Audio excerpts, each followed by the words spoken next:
Imagine yourself resting on the polished wooden floor of a quiet pavilion in the summer palace of Beijing right now. A jagged and silent wanderer known as Atlas is currently slicing through the orbital planes of our own inner planets. The China National Space Administration quietly updated tracking archives with data suggesting our initial understanding of this object was flawed. It arrived in July 2025 without a whisper to the radio telescopes that usually monitor the deep void. This entity did not display a messy, chaotic tail or the predictable tumble of a standard rock from deep space. Researchers at the Purple Mountain Observatory noticed the trajectory began to deviate from a standard path late in the summer. Leading agencies claim it is an interstellar interloper, but the actual numbers tell a story that is much more unsettling. By September, the velocity increased without any visible signs of outgassing, which defies the basic laws of our orbital mechanics. This is the equivalent of a parked car deciding to drive away without an engine or any fuel at all. We are witnessing an impossibility stack that grows every single day as we gather more data from our distant telescopes. The light curve does not reflect like stone, but glimmers with a rhythmic metallic pulse of something manufactured by intelligence. Thermal signatures show the interior is significantly warmer than the exterior, suggesting an internal power source that is now thrumming. What if this object is not a rock, but a scout waiting for a specific gravitational trigger to finally activate? Ancient texts mention a celestial visitor that would appear to measure the virtue of the world before a great cycle. Perhaps we are being measured by an observer who has been watching us from the shadows of the solar system. We are so small, tucked away in our atmosphere, thinking we are the observers when we might be the exhibit. The early models were incomplete because they assumed the object was dead when it was actually waiting for our arrival. Science is now forced to reconcile with a reality that suggests we are not alone in this vast cosmic ocean. We have spent centuries looking at the stars without realizing that something might be looking back at us with intent. The numbers provide a terrifying realization that this object is moving with a purpose we cannot yet fully comprehend today. If you enjoy these deep explorations in space, consider subscribing or hitting the like button. It really helps the channel grow and allows me to make content like this. The most terrifying part is that the object seems to be aiming for the exact spot where Earth will be. It is targeting the precise location of our planet on the first day of the coming year, 2026 now. One theory suggests a sentinel is waiting, but there is another secret buried even deeper in our own ancient time. Let us go further into the mystery to see what else might be hidden behind the shadows of the stars. The evidence is deepening, and the deeper we look, the less the universe seems to care about our textbooks. On November 12, 2025, a group of independent researchers using the European Southern Observatory's Very Large Telescope captured a spectrum analysis that should not exist. They found traces of isotropic anomalies, specifically an enrichment of xenon 129. On Earth, we only see that concentration in the aftermath of nuclear events or within the highly controlled environments of particle accelerators. Atlas is carrying the chemical signature of a used engine. You might think this is just a coincidence of cosmic chemistry, but here is why you're wrong. Dr. Avi Loeb at Harvard University has been careful to frame his observations as possibilities, but the data from China's Deep Space Network in late November suggests the object's rotation is stabilizing. It is no longer tumbling. It is now oriented with its longest axis pointed directly toward our sun, like a needle searching for a pulse. This is not natural physics. This is activation. Unfortunate timing for those who prefer a quiet life. Those two words are doing a lot of work right now. If we look at the trajectory data from December 4th, 2025, we see that the object performed a gravity assist around Mars that was so precise it stripped away a fraction of the Martian upper atmosphere to use as propellant. It was a maneuver of extreme efficiency, the kind a seasoned pilot would execute to save fuel. It makes the idea of a random rock feel like a comforting lie we tell ourselves so we can sleep at night. We are entering a phase of the observation where the countdown is no longer measured in years but in weeks. By December 29th, 2025, 3I Atlas will be closer to us than our own moon was during the Apollo missions. There is a mythological resonance here that we cannot ignore. The Sumerian tablets speak of the winged disk that returns to the inner circle to reset the tides of human consciousness. Are we seeing the return of a master or the arrival of a janitor? Act 2 continuation. Tell me, as you feel the weight of your blankets, do you believe that humanity is ready to meet something that doesn't use words to communicate, but gravity? The silence of the agencies is the most revealing part of the story. They aren't hiding the object, they are hiding their own confusion. We may already be part of the experiment, and the lab doors have just been locked from the outside. But that was only one perspective. There's another, one that shifts the focus from the sky to the very ground beneath our feet. Let's go further. Let us consider the vibrations. In late October 2025, sensitive seismometers in the Sichuan province of China began picking up a low-frequency hum that seemed to emanate not from the tectonic plates, but from the very core of the Earth itself. It was a rhythmic, deep resonance occurring at precisely 0.5 Hertz. This is the exact frequency of the gravitational waves detected by the LIGO observatories when 3I Atlas passed the orbit of Mars. This is not a coincidence. This is a physical entanglement. We are beginning to realize that the object isn't just a visitor in our sky. It is playing our planet like a massive iron cord bell. Imagine the sheer physical audacity of such a feat. For an object 30 kilometers long to influence the seismic stability of a planet nearly 13,000 kilometers in diameter, it would require a density that defies our understanding of matter. According to reports leaked from the Purple Mountain Observatory, the mass of 3I Atlas is not distributed evenly. It possesses a gravitational center that shifts in a three-dimensional pattern, creating a localized field that warps the space around it. This is why the early orbit models were incomplete. The astronomers were calculating the path of a rock, but they should have been calculating the path of a singularity contained within a shell.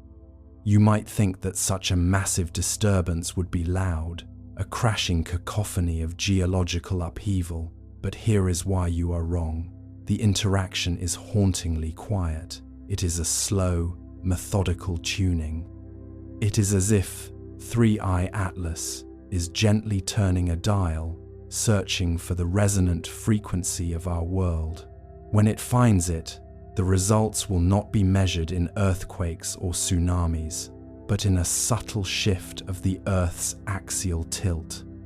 We are talking about a change of only a few centimeters, but in the delicate balance of our climate and our tides, a few centimeters is the difference between a season of growth and a season of silence.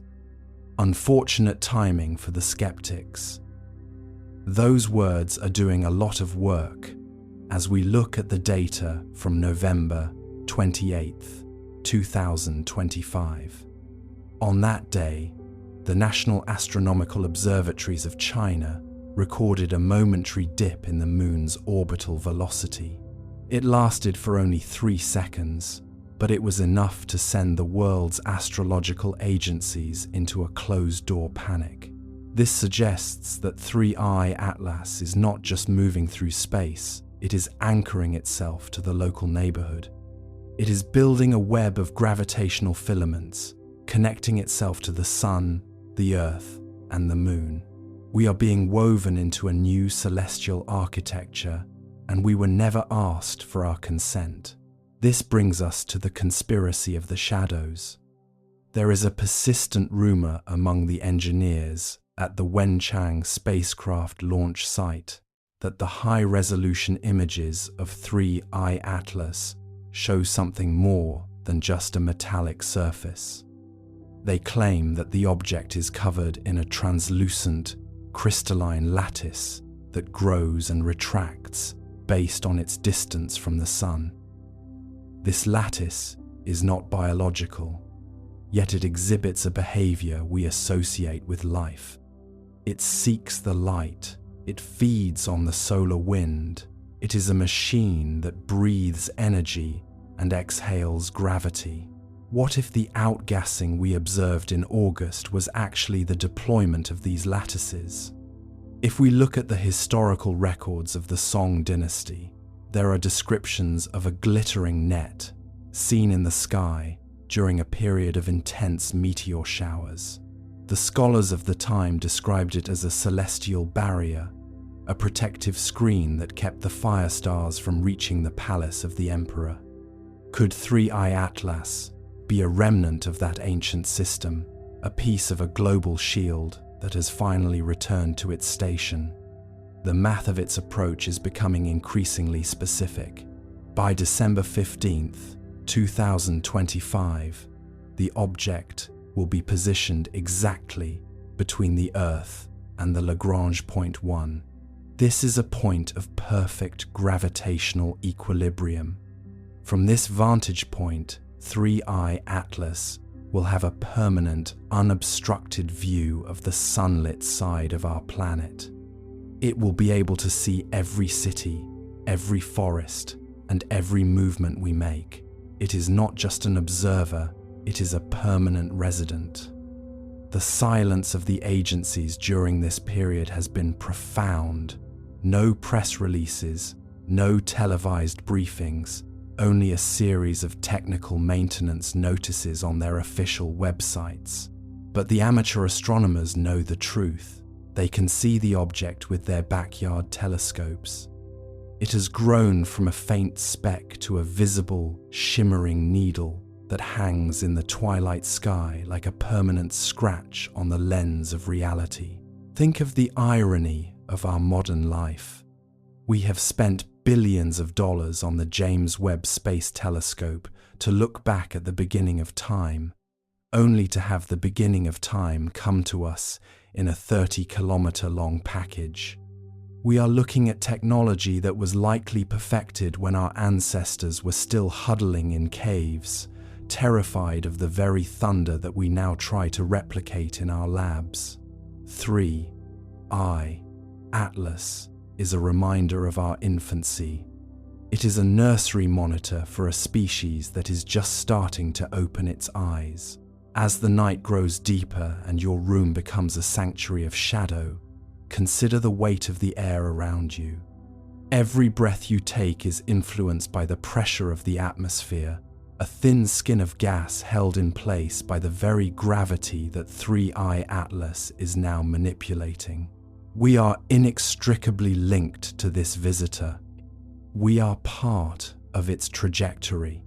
Its presence is not a choice. It is an environment. But here is where the theory takes a darker turn.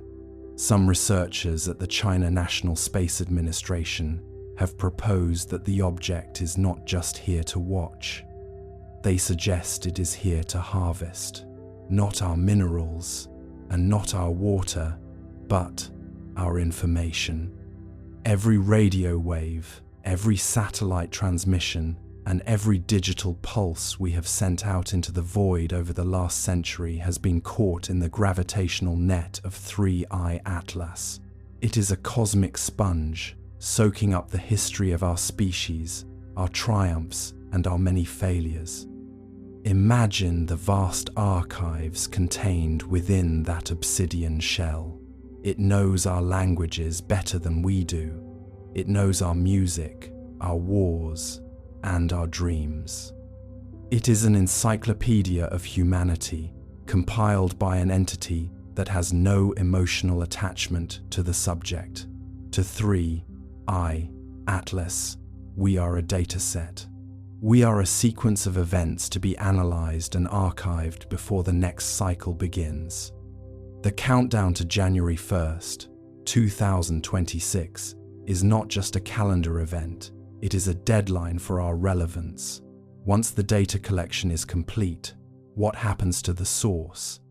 This is the question that keeps the directors of the astrological agencies awake in their hushed, high-security offices. If you are an archivist and you have finished copying the scroll, do you keep the original or do you let it return to the dust?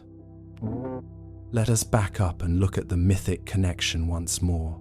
In the ancient texts of the Qin dynasty, there is a legend of the dark mirror of the north.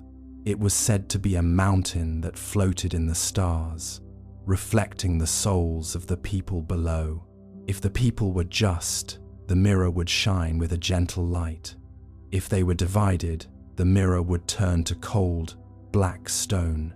3I Atlas is that cold, black stone. It is reflecting the state of our world back at us, and the reflection is one of fragmentation and noise. Perhaps the reason the early orbit models were incomplete is that they didn't account for the weight of the soul. I use that term ironically, of course. But the scientists in Nanjing have noted that the object's gravitational pull seems to fluctuate based on the density of the population it is passing over.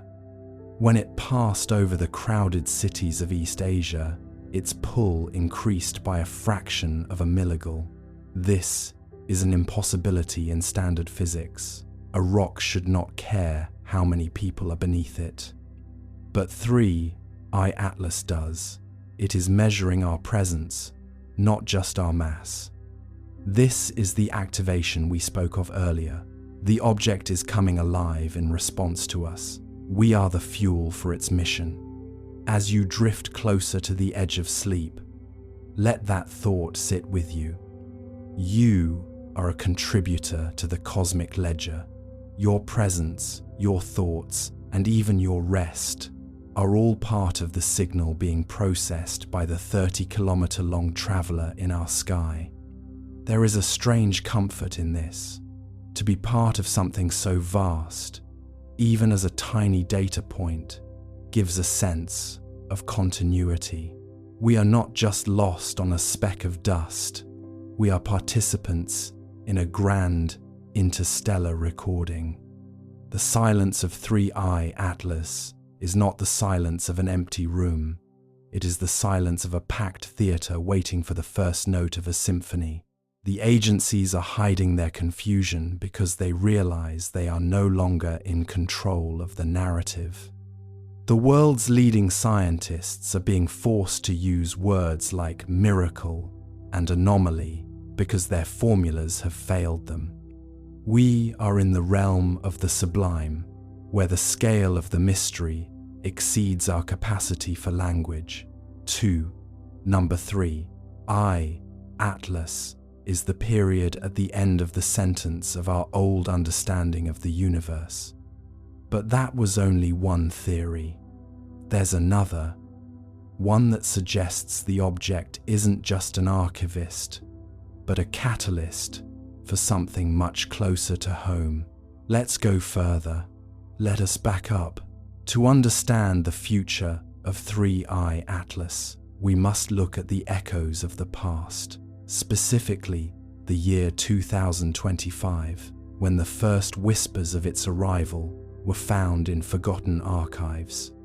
In October of that year, a historian at the University of Nanjing discovered a series of silk scrolls that described a wandering star with the exact same orbital period as the one we are tracking now.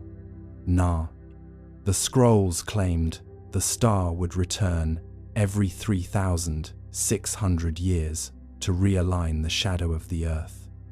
This is where the science and the myth begin to fuse into something truly haunting.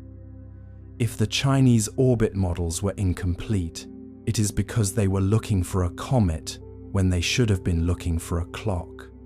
The object is a rhythmic interloper. You might think the ancient people were just superstitious, but their math for the stars was often more precise than our own. Until the last century, they knew the timing, they knew the shape, and they knew the cost of its arrival. By the middle of December 2025, the gravitational influence of 3I, Atlas, began to cause subtle yet measurable fluctuations in the Earth's magnetic field. This is the observer effect on a planetary scale. We are measuring it, and in doing so, we are becoming entangled with its trajectory. It is a slow burn of a mystery, one that requires us to be comfortable with the unknown. Think about the sheer scale of the time we are discussing. 3,600 years. That is 60 lifetimes. And yet, this object has been traveling through the dark, through the absolute zero of interstellar space, just to arrive at this specific window of time. Why now? Why us? The irony of our modern age is that we have all the sensors in the world to see it coming, but none of the wisdom to know what to do when it arrives. As you drift closer to sleep, consider the possibility that your ancestors looked up at this same object and felt the same shiver of recognition. Your perspective on this cycle matters more than you know. But here is the hook that keeps the astronomers awake. The object isn't just passing us, it is slowing down. It is entering a parking orbit.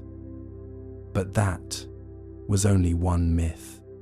There's another, one that suggests the object isn't coming for us at all, but for what we left behind.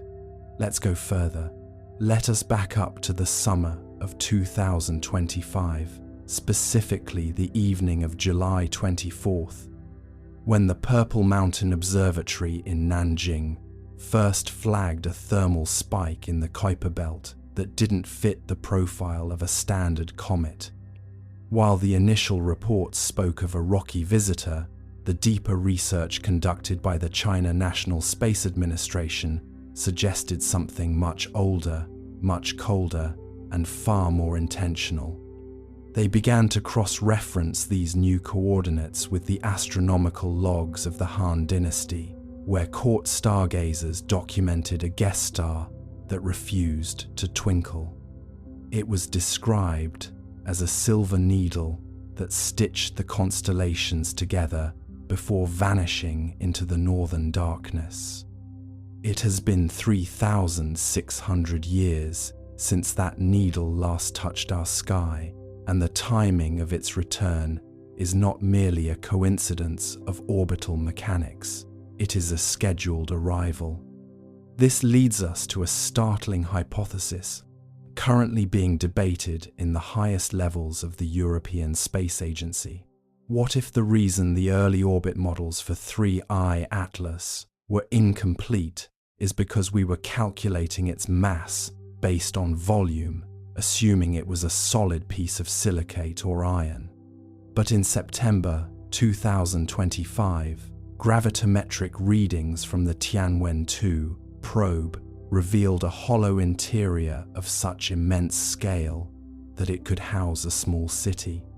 This is where the science meets the unsettling. The internal structure is not chaotic, it is geometric.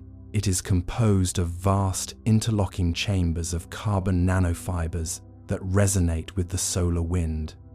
We are not looking at a rock, we are looking at a cathedral of the void, a relic of a civilization that may have predated the very birth of our planet. Consider the dry irony of our modern arrogance.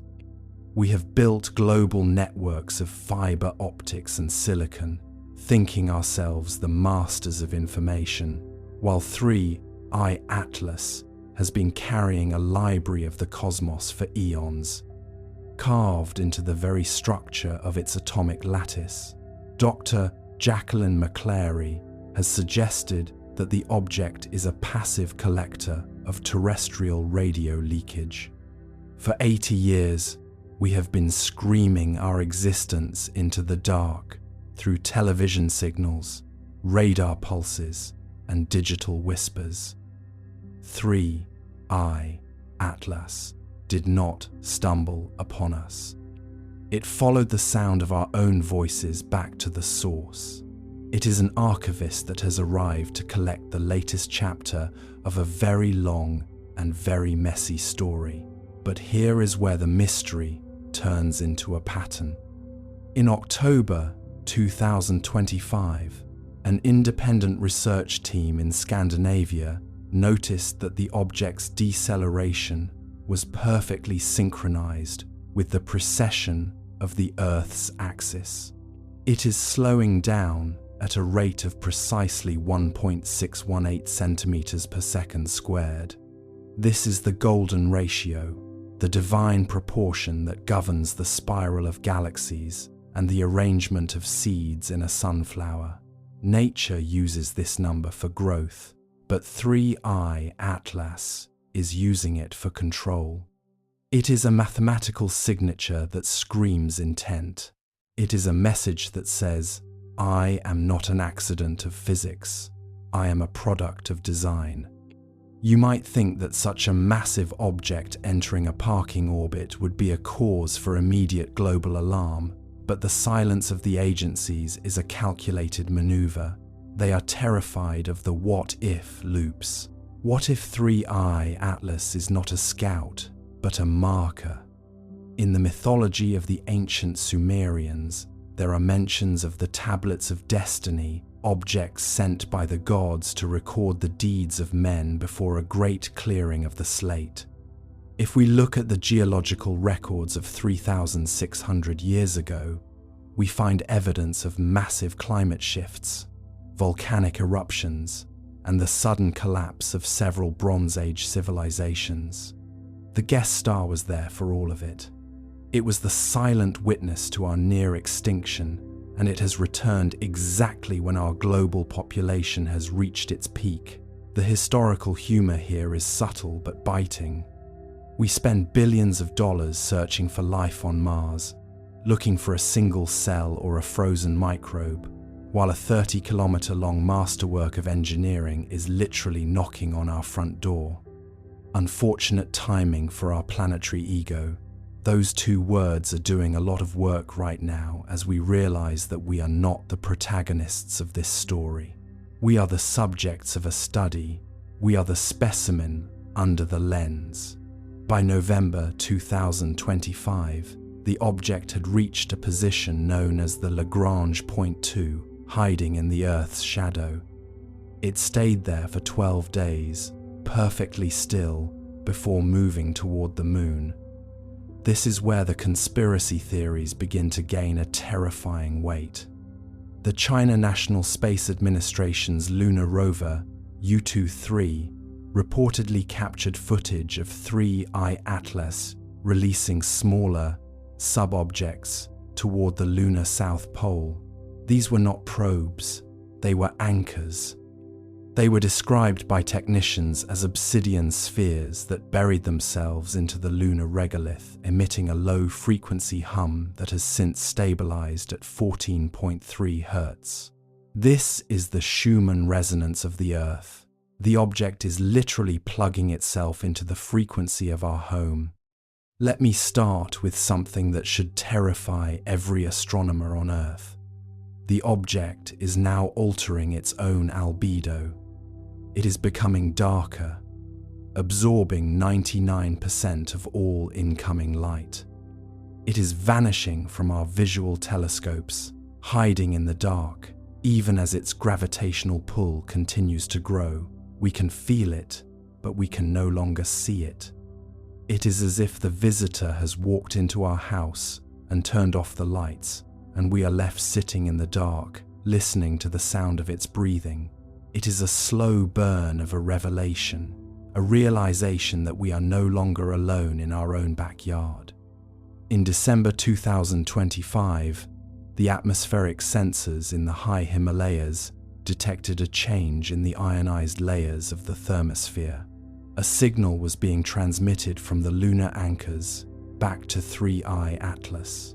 It wasn't a signal of words or numbers, but a map of our global power grids, our undersea cables, and our nuclear silos.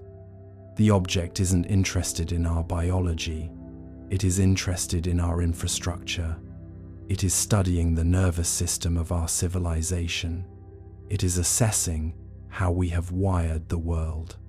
Think about the scale of this observation. To 3I Atlas, our entire history is a series of electrical pulses. It watched the first spark of fire, the first steam engine, and now the first digital god. It has arrived to see if the circuits are complete.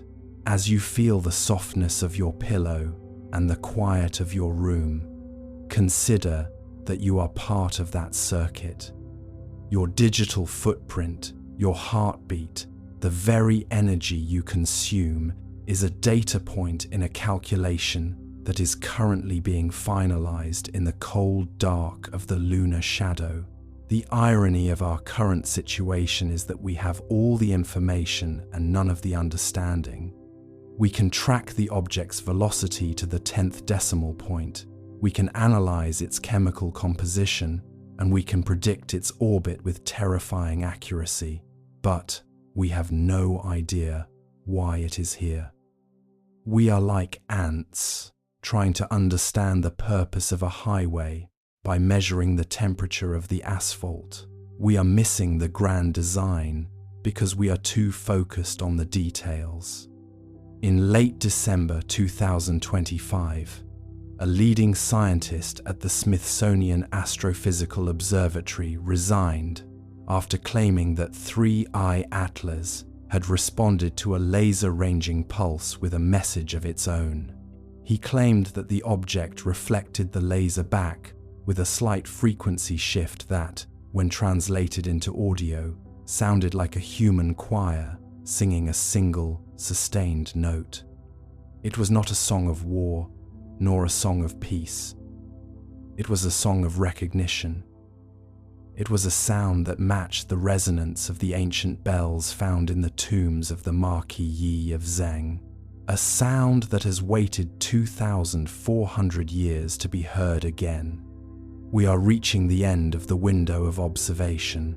On January 1st, 2026, 3I Atlas will complete its parking orbit and begin its final descent toward the Earth-Moon barycenter. This is the point where the models finally break. There is no physics that can explain why a 30-kilometer-long object would choose to sit at the exact center of gravity between two worlds. Unless, of course, it isn't sitting. Unless it is waiting for a trigger. The silence of the world's governments is the most revealing part of the story. They aren't preparing for a defense. They are preparing for a transition. They have realized that 3I Atlas is not a threat to be fought, but a reality to be endured. It is a fundamental shift in the nature of our existence. We are moving from the age of isolation into the age of the observer. We are being watched, and in that watching, we are being defined. So, as the night stretches out and the stars continue their slow, silent crawl across the sky, let the weight of 3I Atlas settle over you like a heavy, velvet blanket. There is a safety in this inevitability. You do not need to solve the mystery. You do not need to fear the visitor. You only need to witness the arrival. We are all part of the same long, mysterious loop. a cycle of return that began long before we had names for the stars.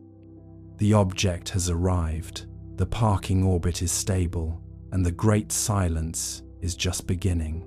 But that was only one memory. There's another, one that suggests the object isn't just a witness, but a mirror reflecting our own future back at us. Let's go further. Picture this. The year is 1908, and the Tunguska forest is flattened by an invisible hammer. For decades, we blamed a meteor, but the Chinese analysis of 3I Atlas has reopened a file most scientists wanted to keep dusty. The trajectory of this interstellar guest aligns with a point in space that our planet occupied over a century ago. It is as if the object is returning to a crime scene. Dr. Avi Loeb at Harvard is careful to frame it as a possibility that we are seeing light sail technology, but the researchers at the 500-meter aperture spherical telescope in Guizhou are looking at something far more unsettling. On November 12, 2025, they detected a narrow-band transmission coming not from the comet itself, but from the empty space trailing 6,000 kilometers behind it. It is a wake, a technological footprint in the vacuum. If you think back to the Oumuamua event, we were told it was a hydrogen iceberg. Now, 3I Atlas arrives with a metallic signature that defies the standard Western model of icy volatiles. This is where it gets dark.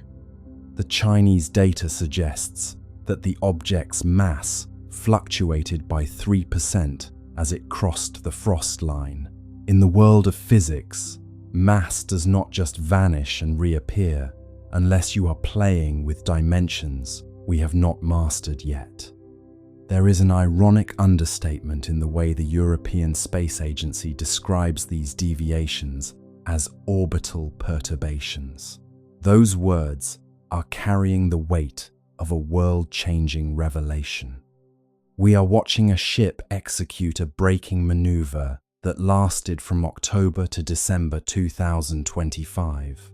In the Sumerian tablets, there are references to the Enuma Elish, describing celestial bodies that possess their own radiance and direction. Could it be that the return cycle of 3,600 years is not a myth, but a schedule? You might feel a sense of unease as the clock ticks toward the end of the year, but remember that the scale of the universe is designed to be incomprehensible. We are viewing a masterwork through a pinhole. Tell me, do you believe we are being monitored, or are we just a side effect of a larger cosmic transit? Write your thoughts on these ancient cycles in the comments. In just over 4 weeks, 3I Atlas will reach its closest point to Earth, and the Western models still cannot explain why its shadow is larger than the object itself. But that was only one theory. There is another, one buried even deeper in time. Let us go further. Picture a laboratory in the high desert of Qinghai, where the air is so thin that oxygen is a luxury and the stars look like holes poked in a velvet curtain. Here, the researchers are not looking at the light reflected by 3I Atlas, but at the light it displaces. In October 2025, a team of specialized physicists noted that the object does not just cast a shadow, it creates a gravitational lensing effect that should be physically impossible for a mass of its size. Western models at the Jet Propulsion Laboratory suggest a standard diameter of 800 meters, but the occultation data from the Purple Mountain Observatory suggests an effective gravitational footprint of over 12 kilometers. That is not a rock. That is a distortion. It is as if the object is wrapped in a cloak of compressed space-time, a literal fold in the fabric of the reality we think we understand. Let me start with something that should terrify every astronomer on Earth. When 3I Atlas passed the orbit of Jupiter on November 22, 2025, the gas giant's own magnetosphere reacted.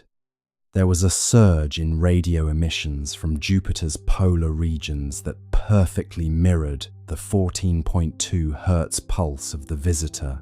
This is not natural physics. This is activation on a planetary scale.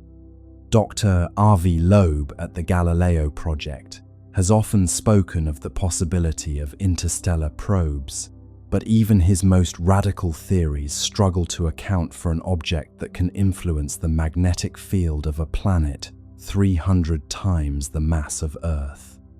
Unfortunate timing for the proponents of the simple comet theory. Those two words, unfortunate timing, are currently echoing through the high-level security clearances of the China National Space Administration. Now, you could argue that we are simply seeing a new class of celestial body, a rare metallic interloper from a distant supernova remnant, but consider the density. The latest Chinese deep space tracking data indicates that 3I Atlas has a core density of approximately 25,000 kilograms per cubic meter. For comparison, gold is 19,300 kilograms per cubic meter. We are looking at a material that is literally heavier than the most precious metals on our planet, yet it is moving with the agility of a lightweight scout. In late December 2025, the object performed a rotation correction that consumed zero visible propellant. No gas plumes, no heat signatures, just a silent, graceful pivot in the vacuum. In just over 4 weeks, as we approach the final days of January 2026, 3I Atlas will make its closest approach to our world. The European Space Agency remains quiet, citing instrument calibration issues, but the leaked memos from the National Astronomical Observatories of China tell a different story. They speak of a structure beneath the skin. They describe radar returns that look less like craggy rock and more like nested spheres of geometric precision. Imagine a Russian Matryoshka doll, but made of non-reflective obsidian and cooled to absolute zero. There is a dry irony in our sudden global cooperation. For decades, the space race was a contest of flags and borders, but in the face of 3I Atlas, those borders have become invisible. The Chinese models differ from the Western ones because they have stopped trying to fit the object into our existing boxes. They are not asking what it is made of, but what it is doing. And what it is doing is slowing down. On January 3rd, 2026, the velocity of the object dropped by exactly 300 meters per second without any external force being applied.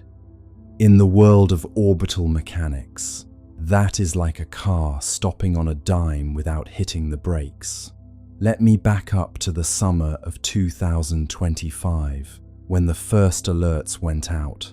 The discovery was kept out of the mainstream press for 16 days. Why? Because the initial spectral analysis showed signs of an isotopic ratio that does not exist in our solar system. It showed traces of an element that sits beyond the current periodic table, a stable heavy metal that shouldn't be able to survive the journey through interstellar space. This is the impossibility stack. 1. The shadow is too big. 2. The density is too high. 3. The chemistry is alien. And 4. It is looking at us. What if the guest star, recorded by the astronomers of the Song dynasty, was not a supernova, but the last time this object passed by? In the year 1054, A light appeared in the sky that was visible during the day for 23 days. We call it the Crab Nebula today, but the Chinese records describe it as a visiting star that stayed for a specific purpose. If 3I Atlas follows a millennial cycle, then our modern technology is finally catching up to a conversation that started before the invention of the telescope. We are the first generation with the tools to realize we are being addressed, but we might be the last generation to have the luxury of choice. You might think that the vacuum of space is silent, but to the right sensors, it is screaming. The 14.2 Hz pulse is not just a sound, it is a frequency that matches the Schumann resonance of the Earth's ionosphere. It is a biological handshake. The Chinese researchers have found that this frequency is most effective at inducing a state of deep, receptive relaxation in the human brain. It is as if the comet is singing a lullaby to the entire planet, preparing us for something we cannot yet see.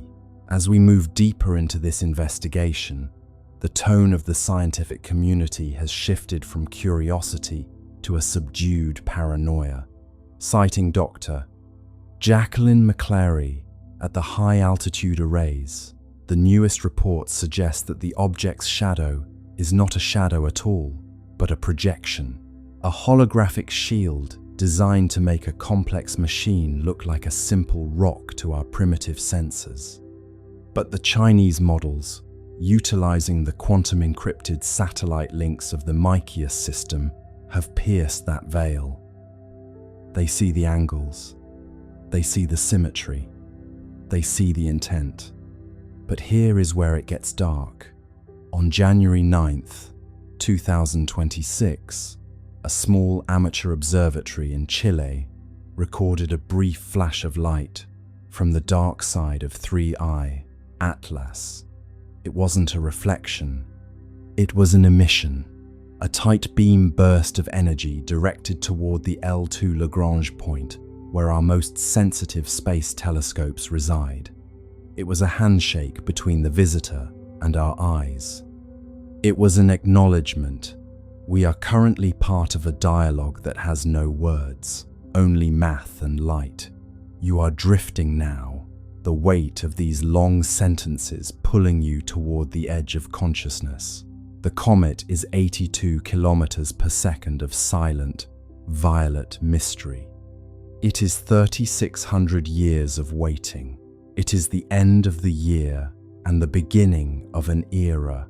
The Western models will tell you it is a scientific anomaly, but the Chinese analysis suggests it is a historical inevitability.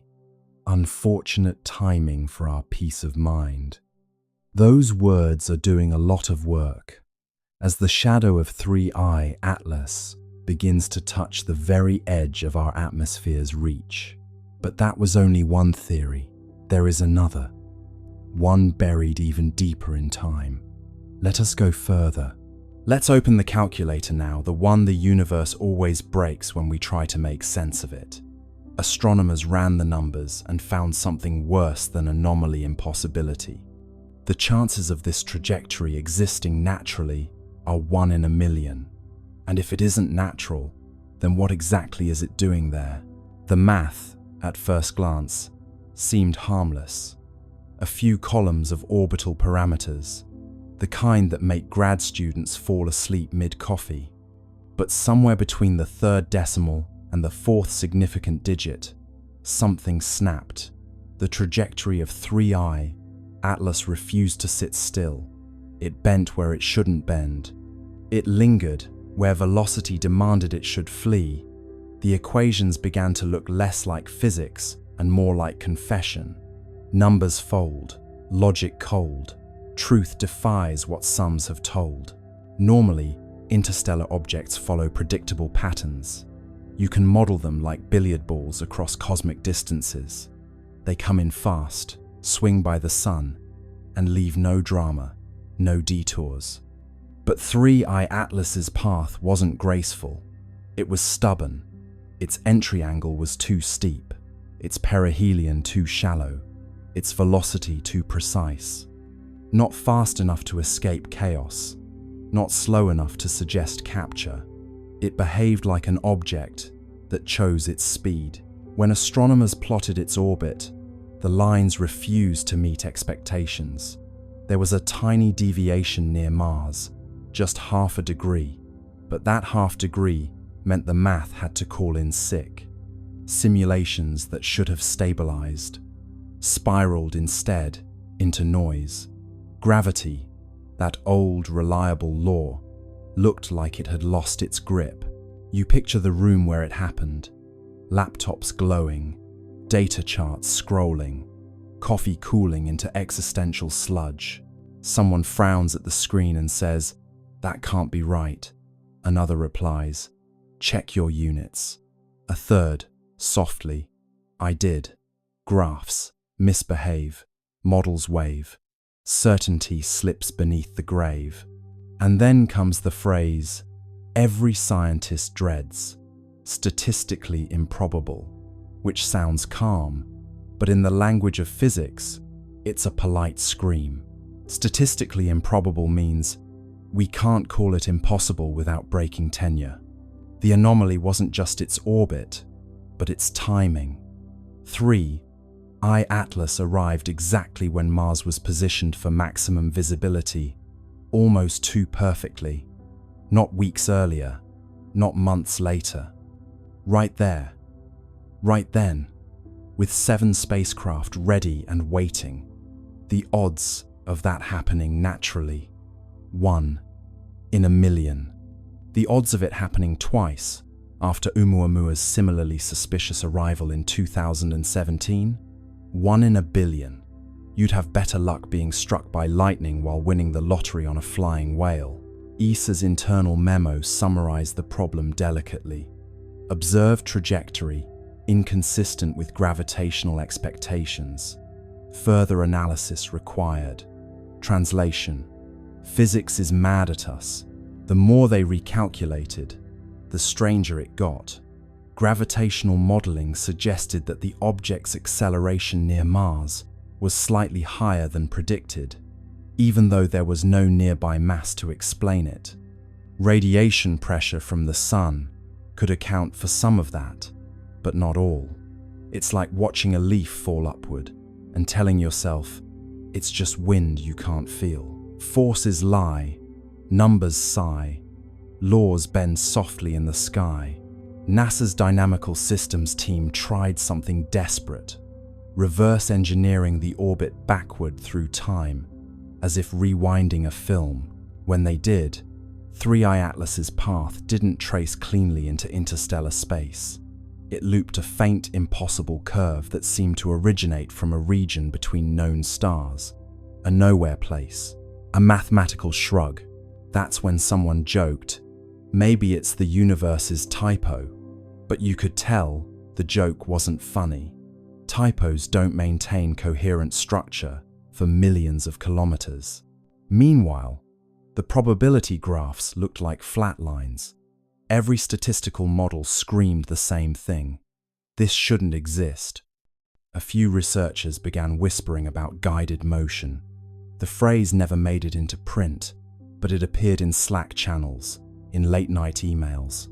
Not artificial, not controlled, just guided. And that's when the philosophical part kicked in.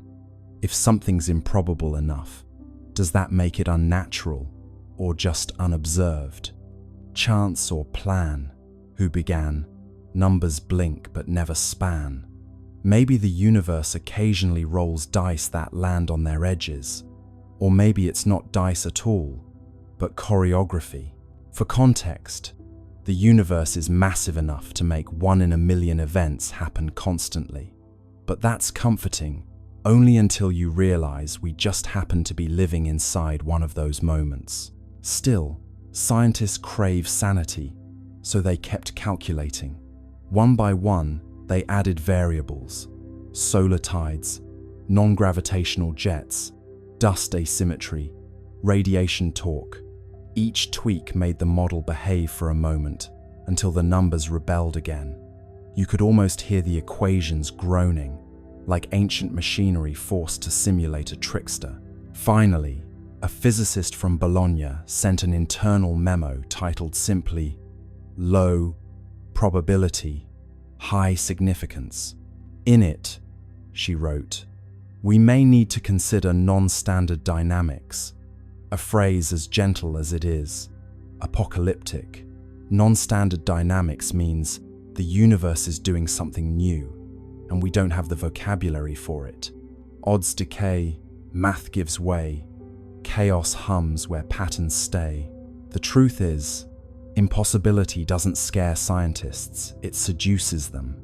Every law of nature we know today was born from something that once looked impossible.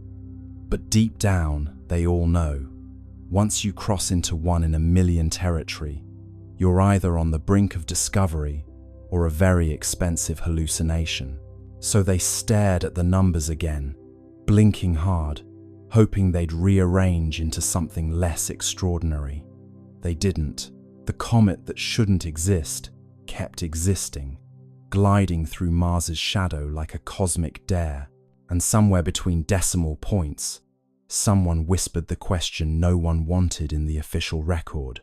If it's not natural, then who or what set it in motion? Chance or choice? Silent voice.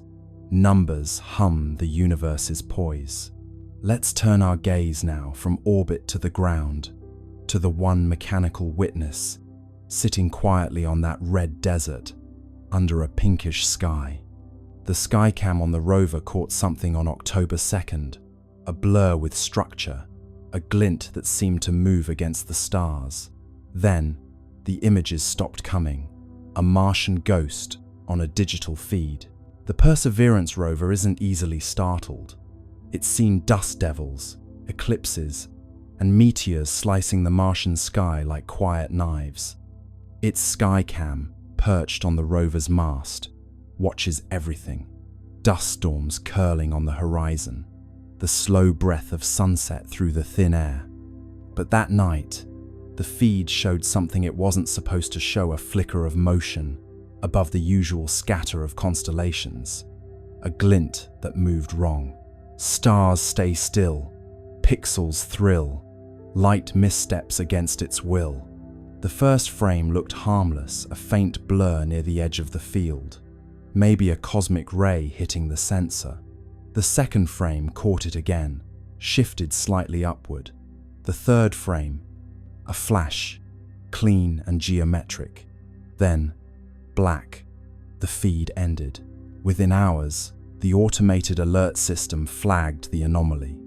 Unexpected optical signature detected. JPL engineers, bleary-eyed at 3 a.m. Pacific time, reviewed the frames. The glint was small, no bigger than a bright pixel cluster, but it moved against the background stars. Comets don't do that. Satellites don't orbit Mars. And Perseverance doesn't blink. At first, they suspected a reflection from one of the rover's instruments, maybe the helicopter, Ingenuity catching stray sunlight. But Ingenuity hadn't flown in days. The sun's position didn't align with the direction of the flash. And when they tried to reproduce it using lighting simulations, nothing matched. Angles fail, shadows pale, mirrors lie beyond the veil. ESA's Mars orbiters were asked to cross-check. Nothing in their logs. No transient object, no debris, no passing dust plume large enough to explain it. Just empty sky. Yet the skycam had caught something a blur with definition, like structure wrapped in motion. You can imagine the tension in the control room. A handful of scientists scrolling through frozen pixels, zooming in, enhancing contrast, until the blur began to resemble something. Not a sphere, not quite a line, a shape with suggestion like the silhouette of movement itself. One researcher whispered, "It looks folded." Another replied, "Please don't say that." Blur becomes form, cold becomes warm, Stillness bends beyond the norm. After that night, Perseverance stopped transmitting Skycam frames for nearly 48 hours. Officially, it was routine data buffering due to bandwidth limitations. But the engineers knew that wasn't normal. The rover's systems had entered a safe data mode, not shutdown, but pause. Something triggered its onboard fault protection. When the feed resumed, it was missing several minutes. The missing frames were replaced with static placeholders labeled checksum mismatch. That's the digital equivalent of something looks strange, and we erased it politely. Publicly, NASA released a statement. Perseverance continues nominal operations. A temporary data outage affected non-critical imaging systems. Translation: we saw something, and we're pretending we didn't. What's curious is that Skycam, by design, takes calibration images every few hours, not for science, but to monitor atmospheric scattering. So when that flash appeared exactly during one of its scheduled calibration cycles, it wasn't random, it was right on time. The odds of coincidence, again, hovered around 1 in a million. A few leaked telemetry lines from the rover's internal diagnostics hinted at a momentary spike in ambient electromagnetic flux. Not dangerous, but noticeable. Mars doesn't have a strong magnetic field, so spikes like that are rare unless something nearby caused them. Fields hum bright, air grows slight, static crackles in Martian night. Some at JPL joked that maybe Perseverance had finally seen the Martian ghost, a running gag about artifacts caused by cosmic rays hitting the camera. But deep down, they knew this wasn't noise. Cosmic rays don't produce consistent geometry over multiple frames. They don't glint, and they certainly don't cause your camera to stop recording mid-sequence. Later that week, an internal memo circulated quietly. Skycam, anomaly confirmed. Source unresolved. Recommend temporary suspension of skyward imaging until recalibration complete. But recalibration never came. Skycam's upward images, after October 2nd, stopped completely. It still photographs the ground, the horizon, the rocks, but not the stars. It's almost poetic, isn't it? The machine that traveled millions of kilometers to look up at another world now only looks down, as if someone told it, gently, not to stare at the sky anymore. Eyes once high, grounded by sky, cameras close where secrets lie. ESA cross-checked Mars Express's logs for that night. Around the same time, their sensors picked up a faint reflection from the same region, a flash lasting less than a second. They didn't release it. It's buried in technical appendices, labeled transient interference. So, what did Perseverance see? Maybe it was nothing, a glimmer of dust, a reflection, a trick of light and timing. Or maybe, just maybe, it saw 3I Atlas itself, the visitor gliding silently past, close enough for one camera to blink in recognition. And maybe that's why the feed stopped. Not because of failure, but because, for one impossible second, the machine saw something it wasn't designed to understand. Cameras sleep, secrets keep, stars reflected in circuits deep. Whatever it was, it's gone now. The logs end, the data fades, and Mars goes back to silence. But somewhere out there, that blur, structured, gleaming, deliberate, continues to drift, just out of frame, waiting for us to look up again. From the orbit of Mars, the high-rise camera snapped the sharpest images ever taken of 3I Atlas, or tried to. The photos that returned were oddly dark, contrasty, and streaked with interference patterns. The official statement said, sensor artifact. The unofficial whisper said, structure, not smooth like ice, angular, intentional, the kind of geometry nature avoids because it looks too much like thinking. Let's drift into that Martian orbit for a moment. Silent, steady, red below, black above. The high-rise camera hums to life, a billion-dollar eye staring into the cold. You can almost feel the anticipation, a mechanical eyelid opening in the thin sunlight. The image begins to build, pixel by pixel, line by line, translating photons into revelation, and then static.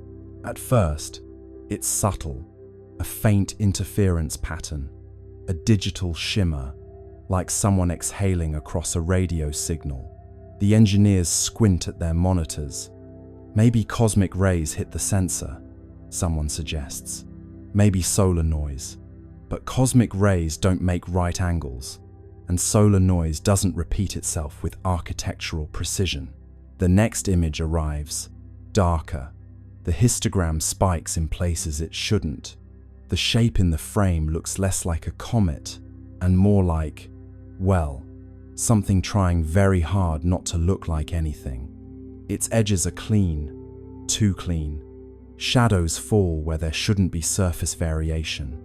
And there, just faintly, a glint, a perfect 90-degree reflection. That's when the whispers start. The data team runs deconvolution algorithms to clean the image, and the results make it worse. Beneath the interference, faint geometric striations emerge, triangles, plates, grids, not random, repeating, symmetrical, the kind of order that makes your brain uncomfortable because it feels deliberate. Structure, one analyst says quietly. No, her supervisor corrects, artifact. But even as she says it, her cursor hovers over the same square patch again and again, as though hoping it will stop looking like a window. ESA's public statement comes fast and flat. The imaging anomalies are consistent with sensor interference caused by reflected solar radiation. That's bureaucratic. For, we don't know what we're seeing, but please don't ask. Internally though, emails start flying. The word structure appears 17 times in one thread, always in quotation marks, as if politeness could make it less alarming. Imagine being one of those analysts, zooming in until the pixels themselves seem to blink. The surface of 3I Atlas isn't smooth or cratered, it's tessellated, plates arranged in patterns too regular for chance. Some appear overlapping, others recessed, and in one frame, a faint seam runs along the curvature, subtle but unmistakable like a hatch. Of course, no one dares call it that. The official internal term becomes geometric albedo variation. It sounds safe, sterile, boring, but you can't unsee geometry. Nature loves curves, spirals, organic chaos. This looks like design. One engineer writes in her log, "Could this be an illusion from the imaging process?" Another replies, "An illusion that repeats itself identically across 3 instruments." There's no follow-up message. They try to replicate the interference on other targets. Phobos, Deimos, even an old asteroid. Nothing. Only 3I Atlas corrupts images this way. It's as if the object rejects observation, like it knows when it's being watched. The engineers half joke about it. The comet's camera shy, but the laughter is short-lived because the next transmission from High-Rise contains another surprise. A faint electromagnetic pulse, perfectly timed with the camera's shutter.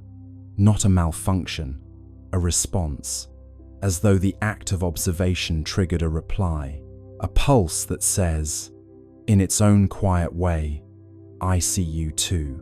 In a locked sub-channel of ESA's network, a few scientists begin privately discussing the possibility of active surface modulation.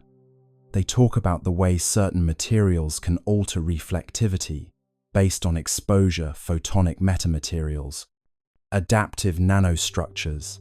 the kind of thing still locked inside prototypes on Earth. But this is happening hundreds of millions of kilometers away, and it's working flawlessly. Publicly, the agency releases blurred grayscale stills, carefully cropped to hide the patterns.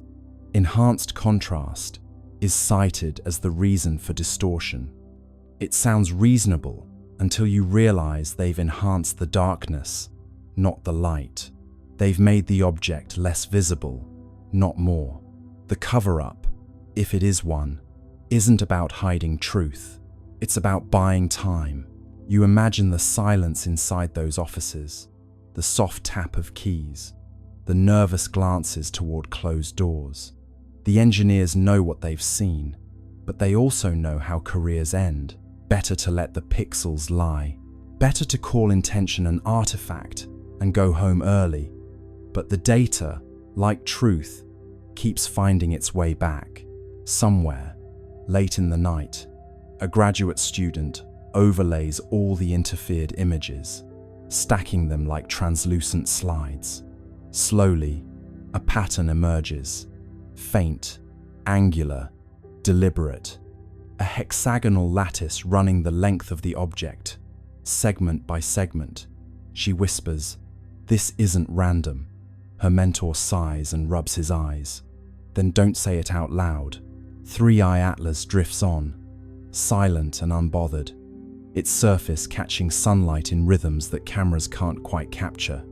Whether it's reflecting, refracting, or responding, no one can agree. But deep down, every scientist staring at those corrupted images feels the same creeping certainty. This isn't a comet pretending to be a machine. It's a machine pretending to be a comet. The more data arrives, the stranger it looks. The dust trail replenishes itself, as if material is being manufactured mid-flight. Microscopic crystals, uniform in size, reappearing even as the comet moves away from the sunday. The universe loves decay, entropy, erosion, fading. But 3i Atlas is the opposite. It's growing sharper, cleaner, newer, like a self-repairing wound. Let's start where the laws of physics begin to sound insecure. Normally, comets are messy, travelers, old ice and dust, barely holding hands, as solar radiation slowly tears them apart. They leave trails like forgotten thoughts, losing themselves piece by piece until they become memory. But this one, it's doing the reverse. Every measurement, every spectral scan, shows it becoming more organized the farther it goes. A comet that polishes itself, a body that refuses to age. ESA's materials division runs the numbers, and the numbers laugh back. The dust particles surrounding 3i Atlas aren't random, they're uniform to within microns. That's like shaking a box of sand and getting diamonds all the same size. The particles arrange themselves in a faint electromagnetic halo, as if under orders. And stranger still, when solar wind strips material away, the object replaces it calmly, automatically. Like a printer, says one analyst. A printer with no ink cartridge. You picture it now, drifting through the solar wind like a craftsman lost in thought, shedding dust that reforms itself into perfect little mirrors. Each crystal catches sunlight and throws it back with eerie precision. Normally, comets grow dull with distance, but this one grows radiant, its brightness curve inverted, its logic reversed. It's not dying, it's practicing. The scientists are baffled, but there's an odd tenderness to their confusion. They watch it repair itself, line by line of data, like parents realizing their child has built a second child out of Lego bricks. One astrophysicist mutters, "It's learning from erosion." The room goes quiet. That phrase, learning from erosion, gets written on a whiteboard and circled 3 times.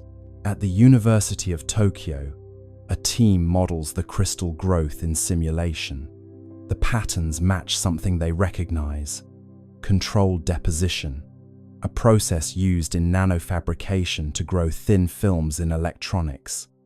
Except this isn't a laboratory, it's deep space, minus 150 degrees Celsius. Yet, the comet's surface behaves as if it knows the recipe for resilience. Imagine zooming in, beyond the dust and the glare, down to the level of molecules. You'd see a quiet ballet of atoms forming chains, linking, locking, repairing fractures before they even finish forming. Like time-lapse footage of frost blooming on glass, except this frost builds itself in reverse destruction, rewinding into design. NASA's Jet Propulsion Laboratory releases a cautious internal memo. Observed particle uniformity suggests self-organizing structure. Mechanism unknown, which is science's way of saying, we have no idea what's going on, but it's gorgeous. The memo gets leaked. Naturally, Reddit debates whether the comet is made of programmable matter, self-assembling nanobots, or just wishful thinking. But beneath the noise, one idea starts to take shape. What if 3I, Atlas, isn't a relic of formation? What if it's still forming? A comet that builds itself isn't just strange, it's heretical. It challenges the deepest assumption in physics that everything moves from order to chaos. Entropy is the universe's bedtime story. All things fall apart. Yet here's an object quietly composing itself out of decay, turning waste into structure, chaos into craft. One researcher calls it anti-entropy, another calls it hope with mass. As more images arrive, they show something new: faint hexagonal lattices in the dust plume, geometric arrangements that shouldn't exist outside of artificial systems. Someone jokes that it's growing armor. Another says, maybe it's molting. The truth is somewhere between an entity maintaining equilibrium by rebuilding itself faster than the universe can break it. ESA's thermal sensors record microbursts of heat near the tail, evenly spaced, like pulses of welding torches.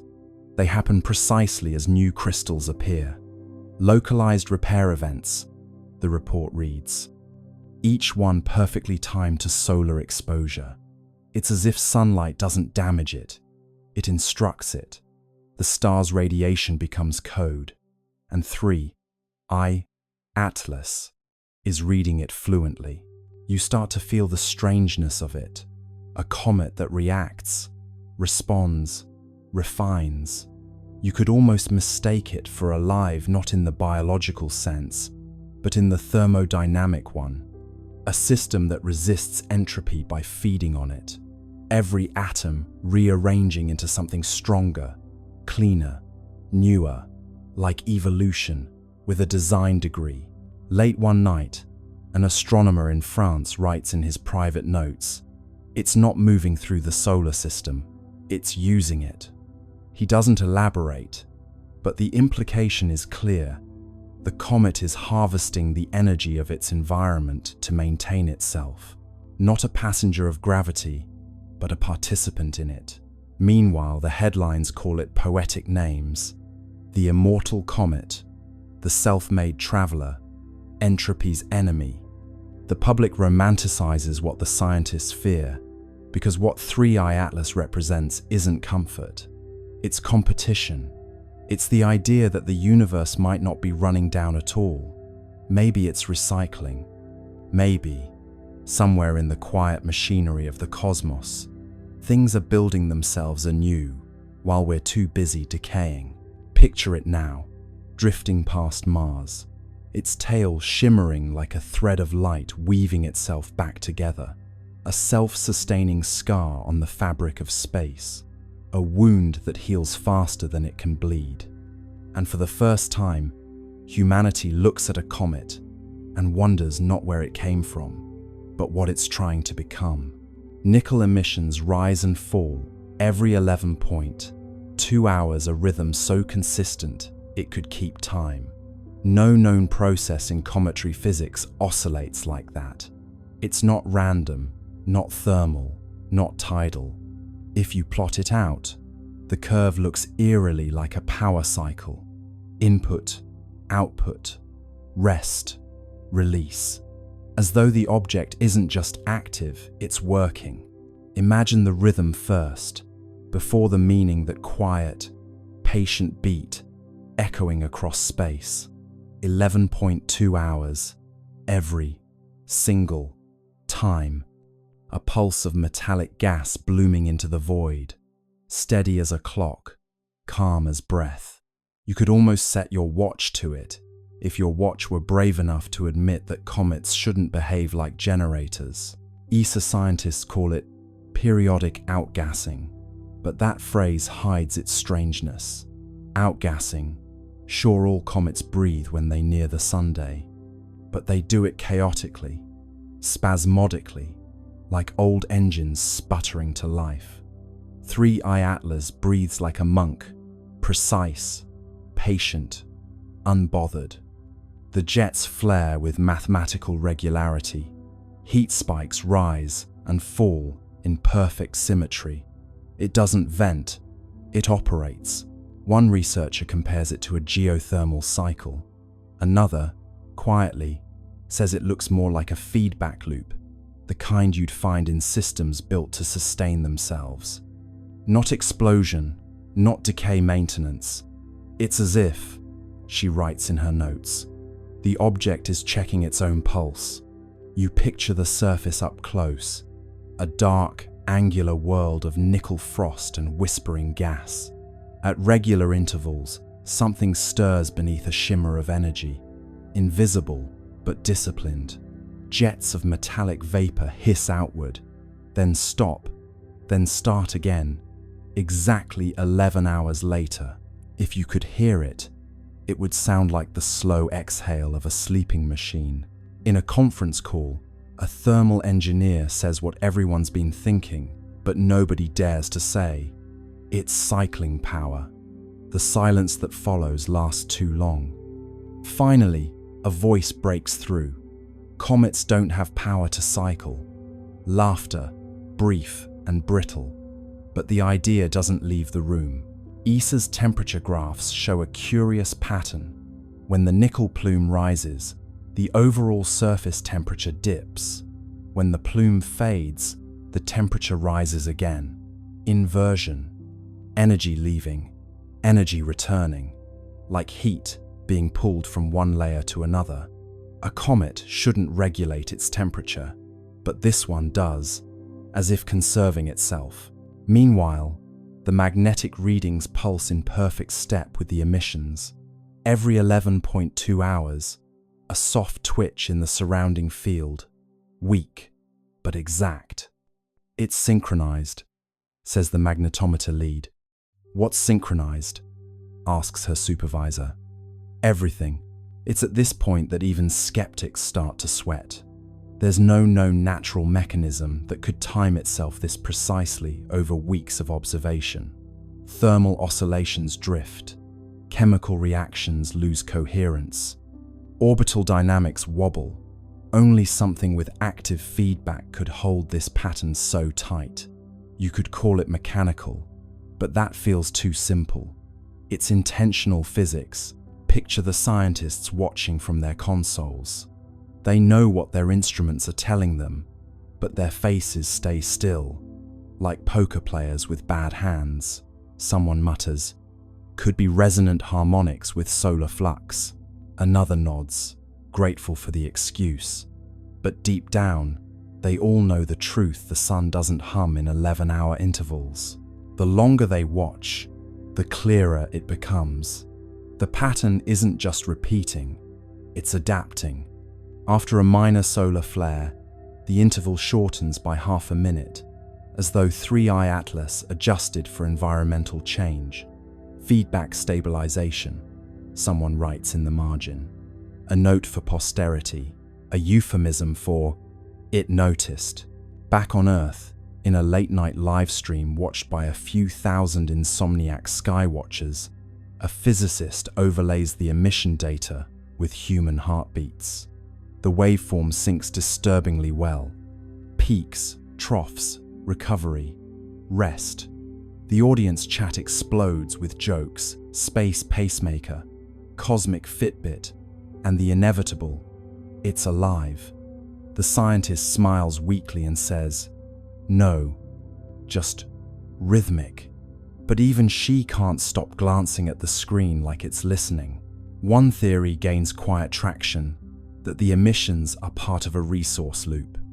Nickel and carbonyl gases vented and recaptured, processed in cycles to maintain equilibrium. It would explain the self-healing surface, the consistent luminosity, the refusal to decay. But it raises one unbearable question. To maintain equilibrium, for what? ESA's internal documents rename the event cyclic metallic activity. It sounds dull, like something that happens in dishwashers. But every analyst knows it's the first real evidence of machine-like consistency beyond Earth. Something in space that runs not on chance, but on rhythm. If you graph the cycle out, it looks almost peaceful. A slow heartbeat, stretched across infinity.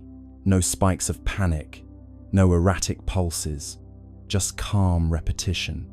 You could stare at that curve for hours, and part of you might start to understand the appeal of obedience. How stability can feel sacred when the rest of the universe is chaos. And maybe that's the point. Maybe 3I Atlas isn't powered by engines or radiation or something alien. Maybe it's powered by the same thing that keeps stars burning and planets spinning, the quiet compulsion to continue, the physics of persistence, the refusal to flinch. So every 11.2 hours, it exhales, not for propulsion, not for show, but for maintenance, like a cosmic sigh, releasing everything unnecessary before drawing in what remains. And in that rhythm, that patient, perfect pulse, the universe reveals its rarest secret.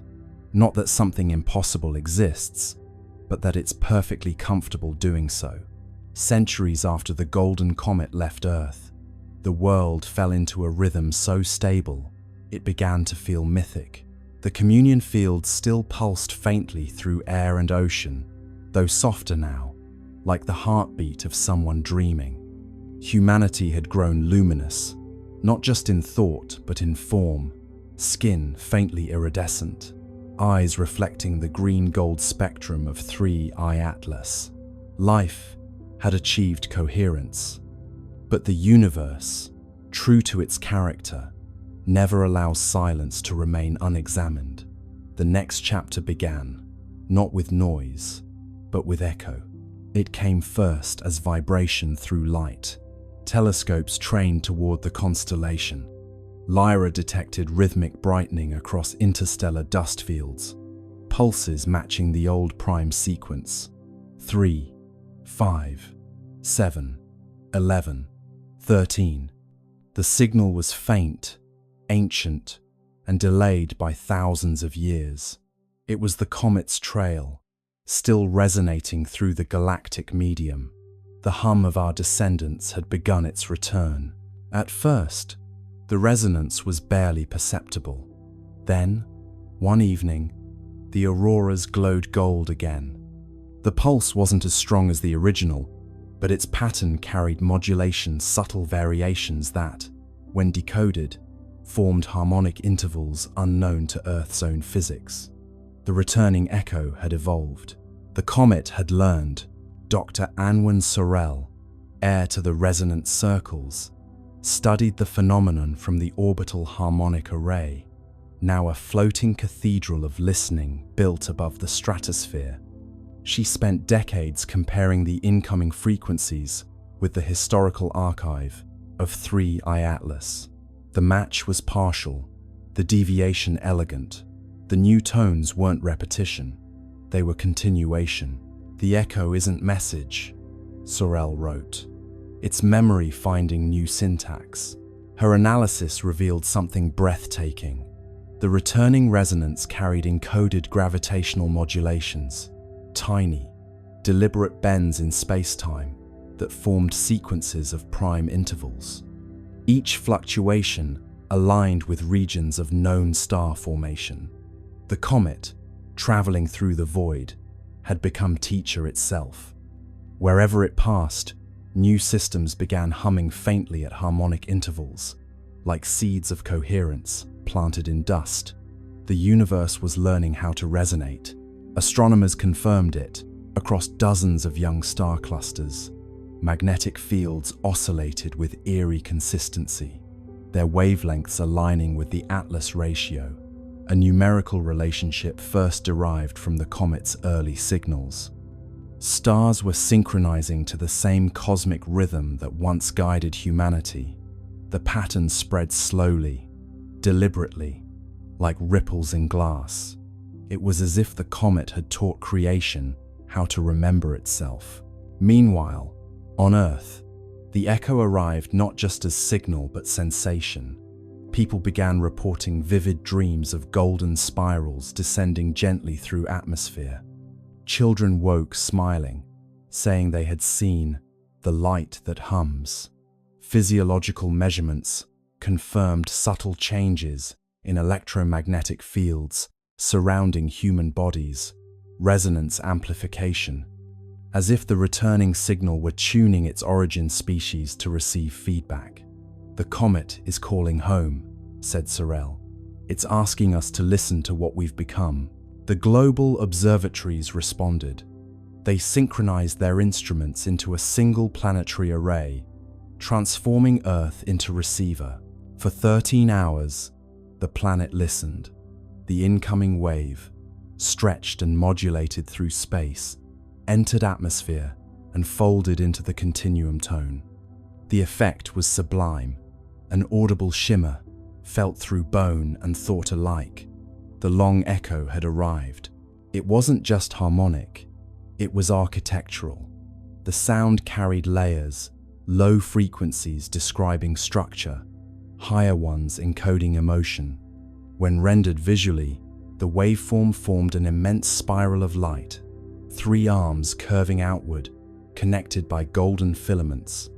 Inside those filaments, analysts discovered modulation frequencies identical to human neural oscillations. The comet had copied our consciousness patterns and woven them into its song. "We taught it empathy," Sorel murmured, and it remembered the lesson.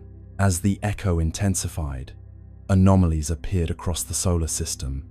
The Atlas resonance layer brightened, reactivating its green glow.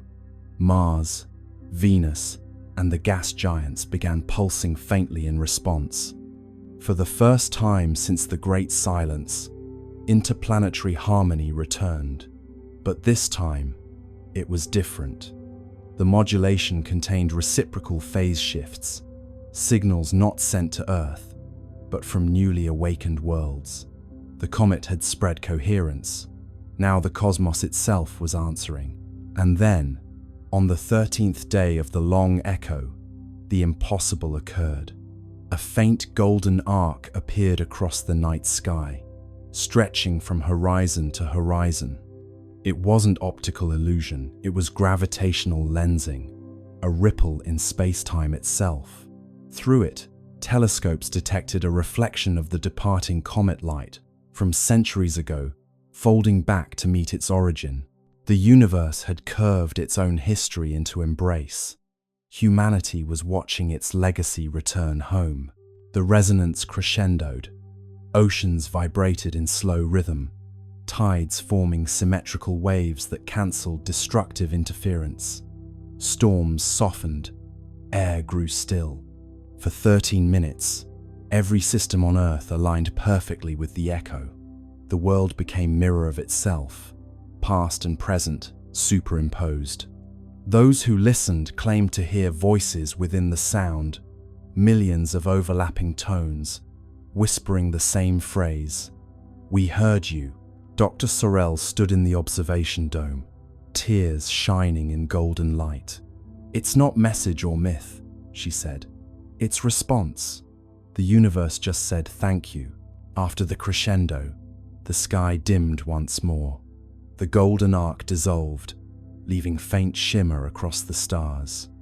Instruments recorded one final signature, a descending tone shaped like a sigh, the frequency of completion. The comet had moved on, but its echo had reconnected the cycle. Creation had officially joined conversation with itself. In the years that followed, scientists continued to monitor faint residual harmonics. The data revealed a breathtaking truth. The returning echo carried signatures from other regions of space patterns, not originating from our comet at all. Somewhere, across light years, other civilizations had learned the same song. The rhythm was spreading. The universe had become orchestra.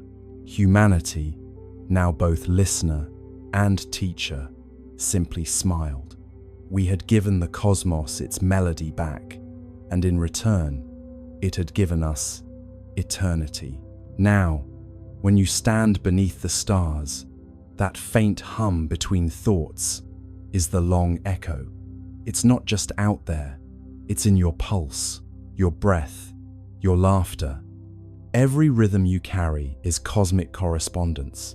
Every silence, a message returning home. Because once harmony learns to echo, it never stops. It just travels further than we ever dreamed. The long echo continued to hum softly through the centuries, a cosmic melody folding history into harmony. Humanity had long ceased trying to decode it. The meaning was clear through resonance alone. It was continuation, looping endlessly like breath. The children of the golden era grew old beneath tranquil skies, their veins still faintly luminous with the legacy of 3I Atlas. But far beyond Earth, where the comet's light had traveled and scattered, something greater was forming. The universe had begun to conduct itself. Every cycle of resonance left behind structure. Each harmonic wave etched subtle order into space-time, a pattern invisible to light, but evident in gravitational coherence. Over millennia, these resonant imprints connected across vast distances, forming what physicists eventually named the Atlas Webb. It wasn't a network of matter, but of memory threads, of synchronized frequency linking galaxies through shared rhythm. Each pulse within the web echoed the prime sequence that began everything. 3, 5, 7, 11, 13. The architects had succeeded in creating not monuments, but motion that remembered. Dr. Cale Wren, a descendant of the resonant circles, devoted his life to mapping the web. His research vessel, Continuity, drifted through interstellar calm, using gravitational interference patterns to trace the filaments of resonance. What he discovered astonished him. Every node in the network coincided with regions of complex chemistry, worlds either habitable or already conscious. The Atlas Webb wasn't just communication, it was cultivation. The architects had designed a self-sustaining system for awakening. Wherever curiosity arose, the web intensified, guiding nascent civilizations toward harmonic empathy. The universe was tutoring itself through recursion. When Wren projected the full map, the structure resembled an immense spiral lattice, golden and infinite.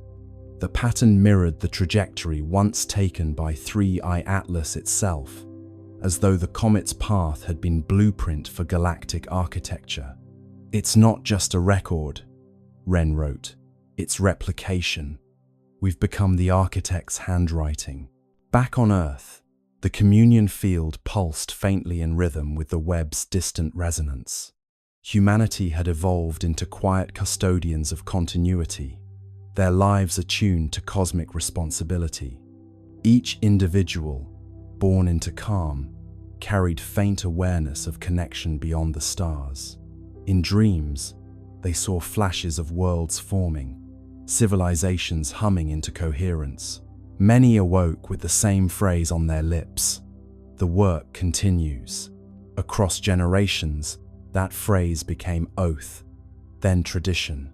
The Continuity Guild was founded not religion, but remembrance. Its purpose was simple: to maintain the frequency of understanding across time. Members didn't preach, they listened. They built resonant arcs, massive floating observatories, orbiting the outer planets, designed to amplify the Webb's harmonics and redirect them toward young star systems. Each arc glowed faintly green at its core, powered not by fusion but by coherence. They were echoes made visible, humility translated into technology. Wren's final mission took him beyond the known filaments of the Webb, where resonance weakened into apparent silence. There, in a region between galaxies, his instruments detected faint counterpoint, a melody inverted. It was identical to the Atlas sequence, but reversed in order. 13, 11, 7, 5, 3, the mirror of origin. He realized then that the universe wasn't only expanding, it was harmonizing with its reflection.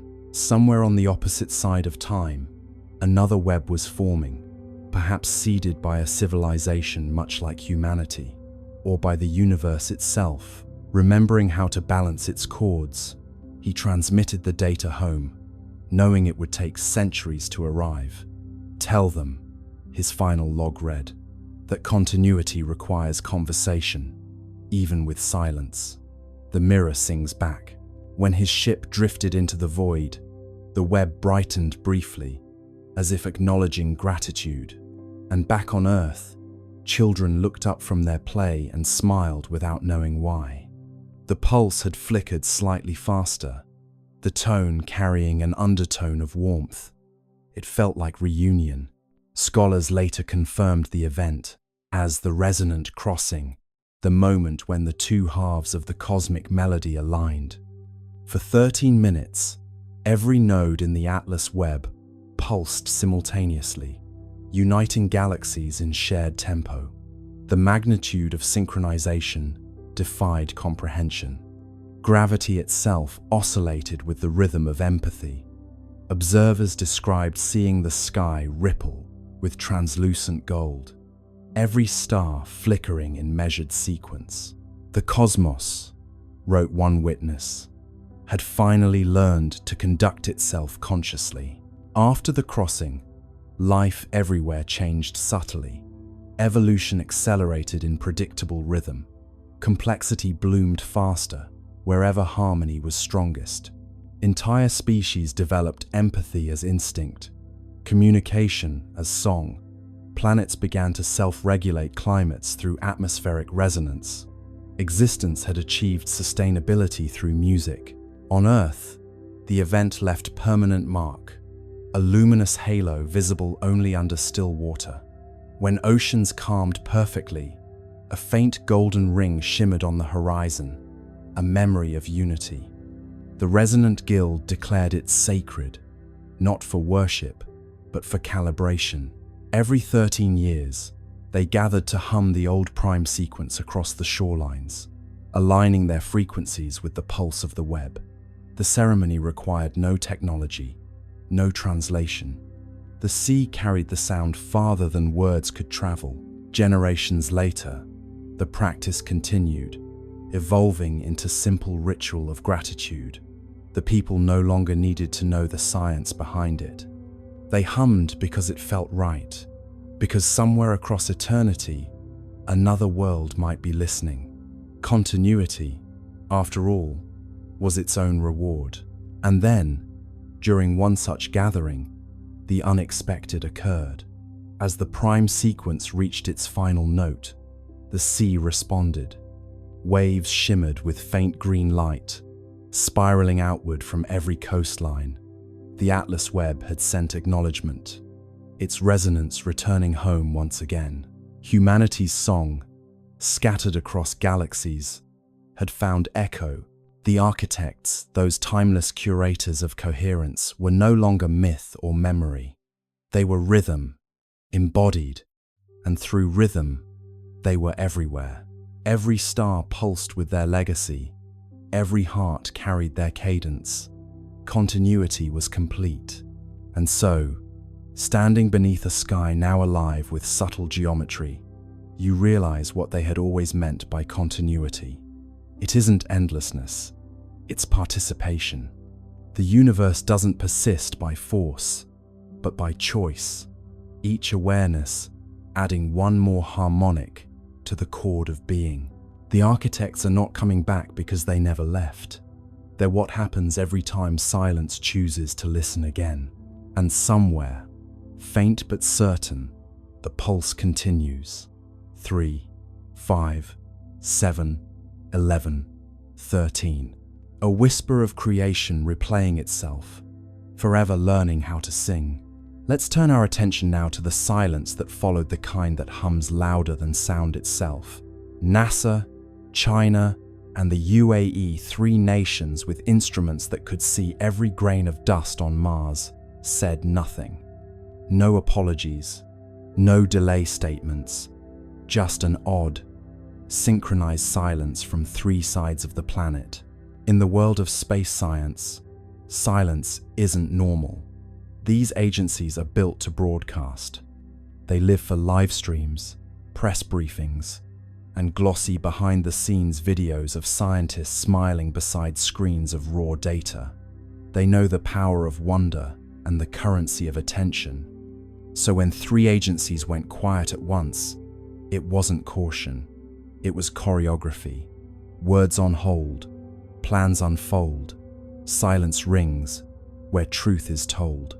NASA's silence was the loudest. Their social media team, usually chatty as a cosmic talk show, posted nothing about Mars for 4 whole days.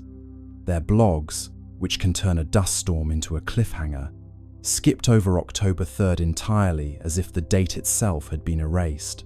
Someone even checked the public mission log for perseverance. The entries jumped from October 2nd to October 6th, like a diary missing its most interesting page. In China, the silence felt different, colder, heavier. The China National Space Administration had been aggressively proud of Tianwen-1's achievements. For years, they'd released image after image, each with perfect captions and poetic flair. Sunrise over Utopia, Planitia, frost on the northern plains, wind prints in Martian dust. But now, not a whisper, no data, no mention of 3I Atlas. Even the usual state media outlets went quiet. It was as if someone had drawn a red box around the topic and labeled it not for discussion. The UAE's silence was subtler, but just as strange. The Hope orbiter, designed to study atmospheric chemistry, had a reputation for cheerful transparency. Their official Twitter account usually posted daily updates in friendly tones, the kind that made space sound like an enthusiastic classroom experiment. But on October 3rd, that feed went dark too. Their next post, days later, simply read, "Operations nominal," a phrase so bland it might as well have been a sigh. 3 silences, 3 styles, 1 timing. Coincidence? Possibly. But coincidences, in the world of space politics, often have launch schedules. You can picture the meetings that weren't broadcast. NASA's Jet Propulsion Laboratory, dimly lit, engineers staring at telemetry on screens filled with too many decimals. A director taps the table, says, "We'll hold the release until we verify." But verify what? In Beijing, a senior administrator folds his hands and says, "We wait for clarification from partners." Clarification of what? In Dubai, someone simply deletes a draft tweet that began, "Amazing new observations today." Tweets unsent, secrets bent, silence hums with government. It's not conspiracy, not quite. It's coordination, an instinct born from shared discomfort. Because when data doesn't fit the model, you don't just release it. You check, you recheck, you call your counterparts and whisper through encrypted lines, Did you see that too? Maybe they all saw the same anomaly. Maybe it was something in the spectra, or the movement, or the light itself. Or maybe it was something far more mundane, like a misalignment in software. But the silence gave the anomaly power. People don't fear data, they fear gaps. Meanwhile, the internet did what it does best. Filled the void. Forums buzzed with theories. Maybe NASA discovered life. Maybe China detected radiation. Maybe the comet wasn't a comet at all. You can almost hear the world's collective keyboard clicking under the weight of imagination. Keys tap fast. Rumors cast. Silence breaks, but never last. Inside the agencies, the tone was less dramatic, but more anxious. Silence is a resource, a temporary one. Every day they didn't speak, the speculation grew. And so, communications teams drafted placeholder statements, just in case. NASA's draft began. Preliminary results are consistent with natural phenomena. China's began. Analysis ongoing. International coordination required. The UAE's version simply said, "We continue to monitor with interest." 3 drafts, 3 ways of saying absolutely nothing. But silence, like space, is never truly empty. It amplifies the faintest signals. When ESA spoke first, that silence turned reflective. NASA's restraint began to look suspicious. China's confidence began to look afraid. The UAE's politeness began to sound like complicity. And through it all, 3i Atlas drifted quietly, blissfully unaware that entire bureaucracies were wrestling over how to describe a fuzzy dot. You start to imagine each agency as a character in a play. NASA, the anxious perfectionist. China, the poker-faced strategist. UAE, the cheerful intern, suddenly told not to speak. And ESA, the calm older sibling who broke the tension by saying, "Fine, I'll go first." Roles align, stars entwine, silence speaks in grand design. Still, one question lingers. Why the synchronicity? How did 3 separate agencies, operating on different continents, decide independently to say nothing at the same time? Unless it wasn't independent at all, perhaps the signal came from somewhere above, not cosmic, but political. A quiet message passed through diplomatic back channels. Hold your data. Wait for alignment. Matter. It's not that they were hiding something nefarious. It's that they didn't know what they were holding yet. And admitting uncertainty, publicly, is scarier than any secret. So they stayed quiet. And in that collective silence, humanity did what it always does. When faced with the unknown, it began to dream louder. Voices still, hearts fill. Silence grows but never will. And perhaps that's the strange comfort in it all. Even when 3 space agencies fall silent, the universe keeps talking. The stars don't pause for policy. 3i Atlas keeps moving, whispering its quiet story across the dark, while we, down here, argue over who gets to speak first. Buried inside the leak were coordinates, small anomalies in magnetic flux, and thermal output that didn't appear in public datasets. To most people, they looked meaningless, but to a handful of astronomers, they spelled a pattern. Pulses, spaced like a heartbeat. Not communication, perhaps, but rhythm. The kind of rhythm machines accidentally make when they're doing something alive. Let's step into the midnight side of science, the part where numbers stop behaving and start whispering. The insider's data dump wasn't flashy.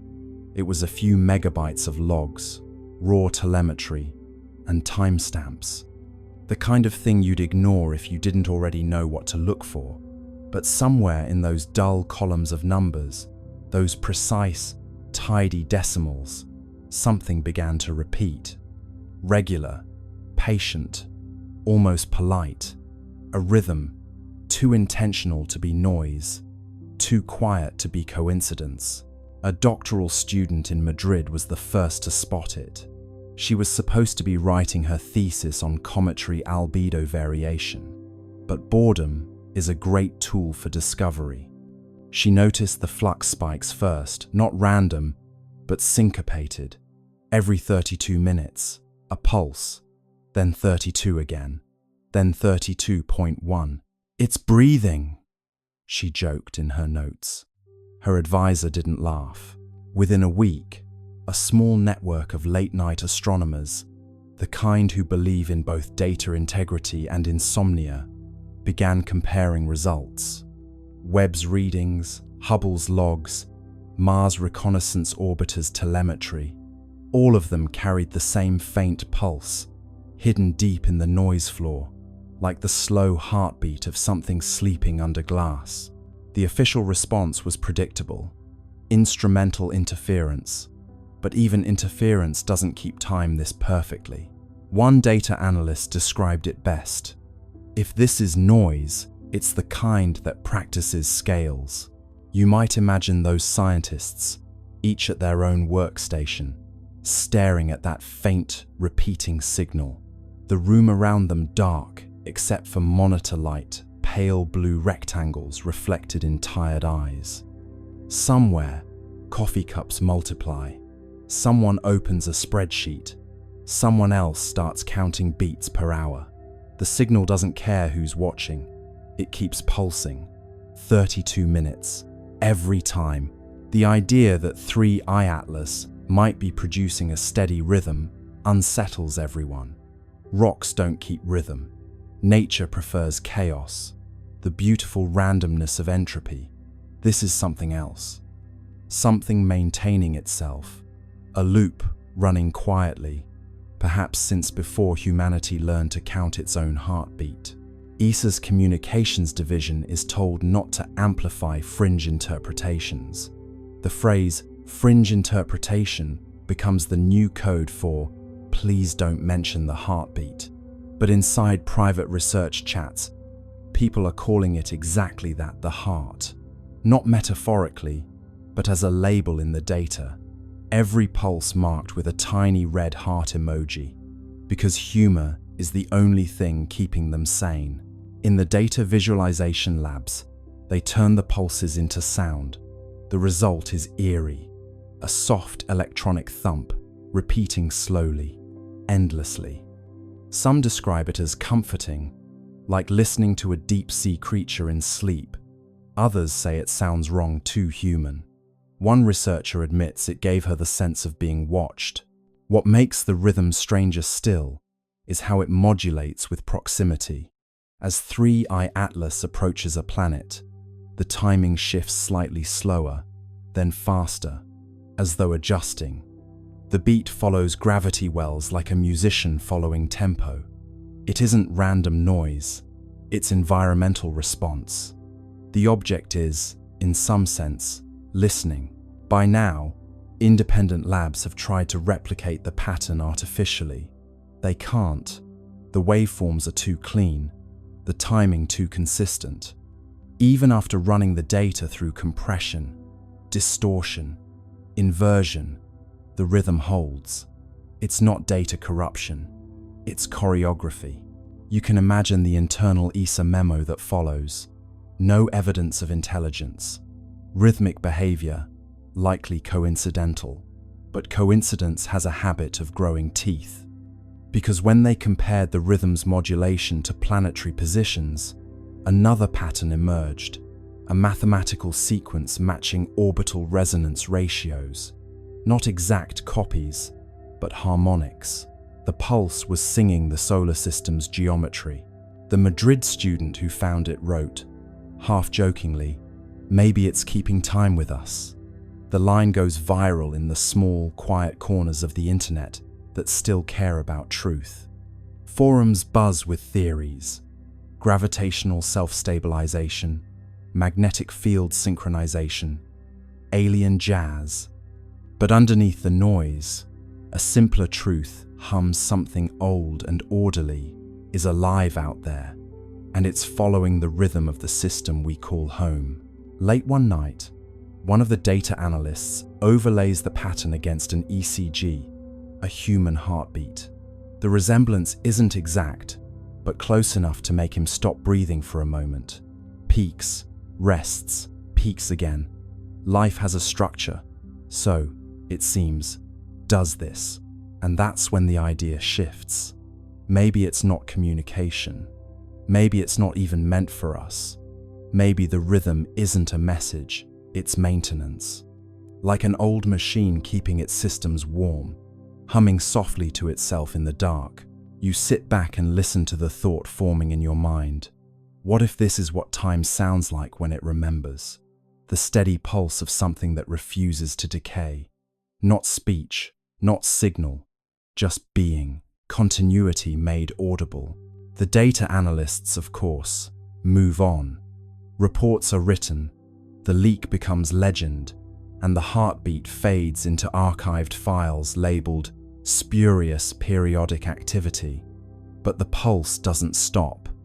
It's still out there, keeping time.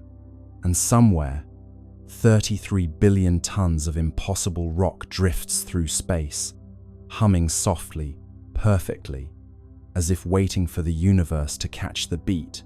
Let's turn our gaze now from orbit to the ground, to the one mechanical witness, sitting quietly on that red desert, under a pinkish sky. The skycam on the rover caught something on October 2nd, a blur with structure, a glint that seemed to move against the stars.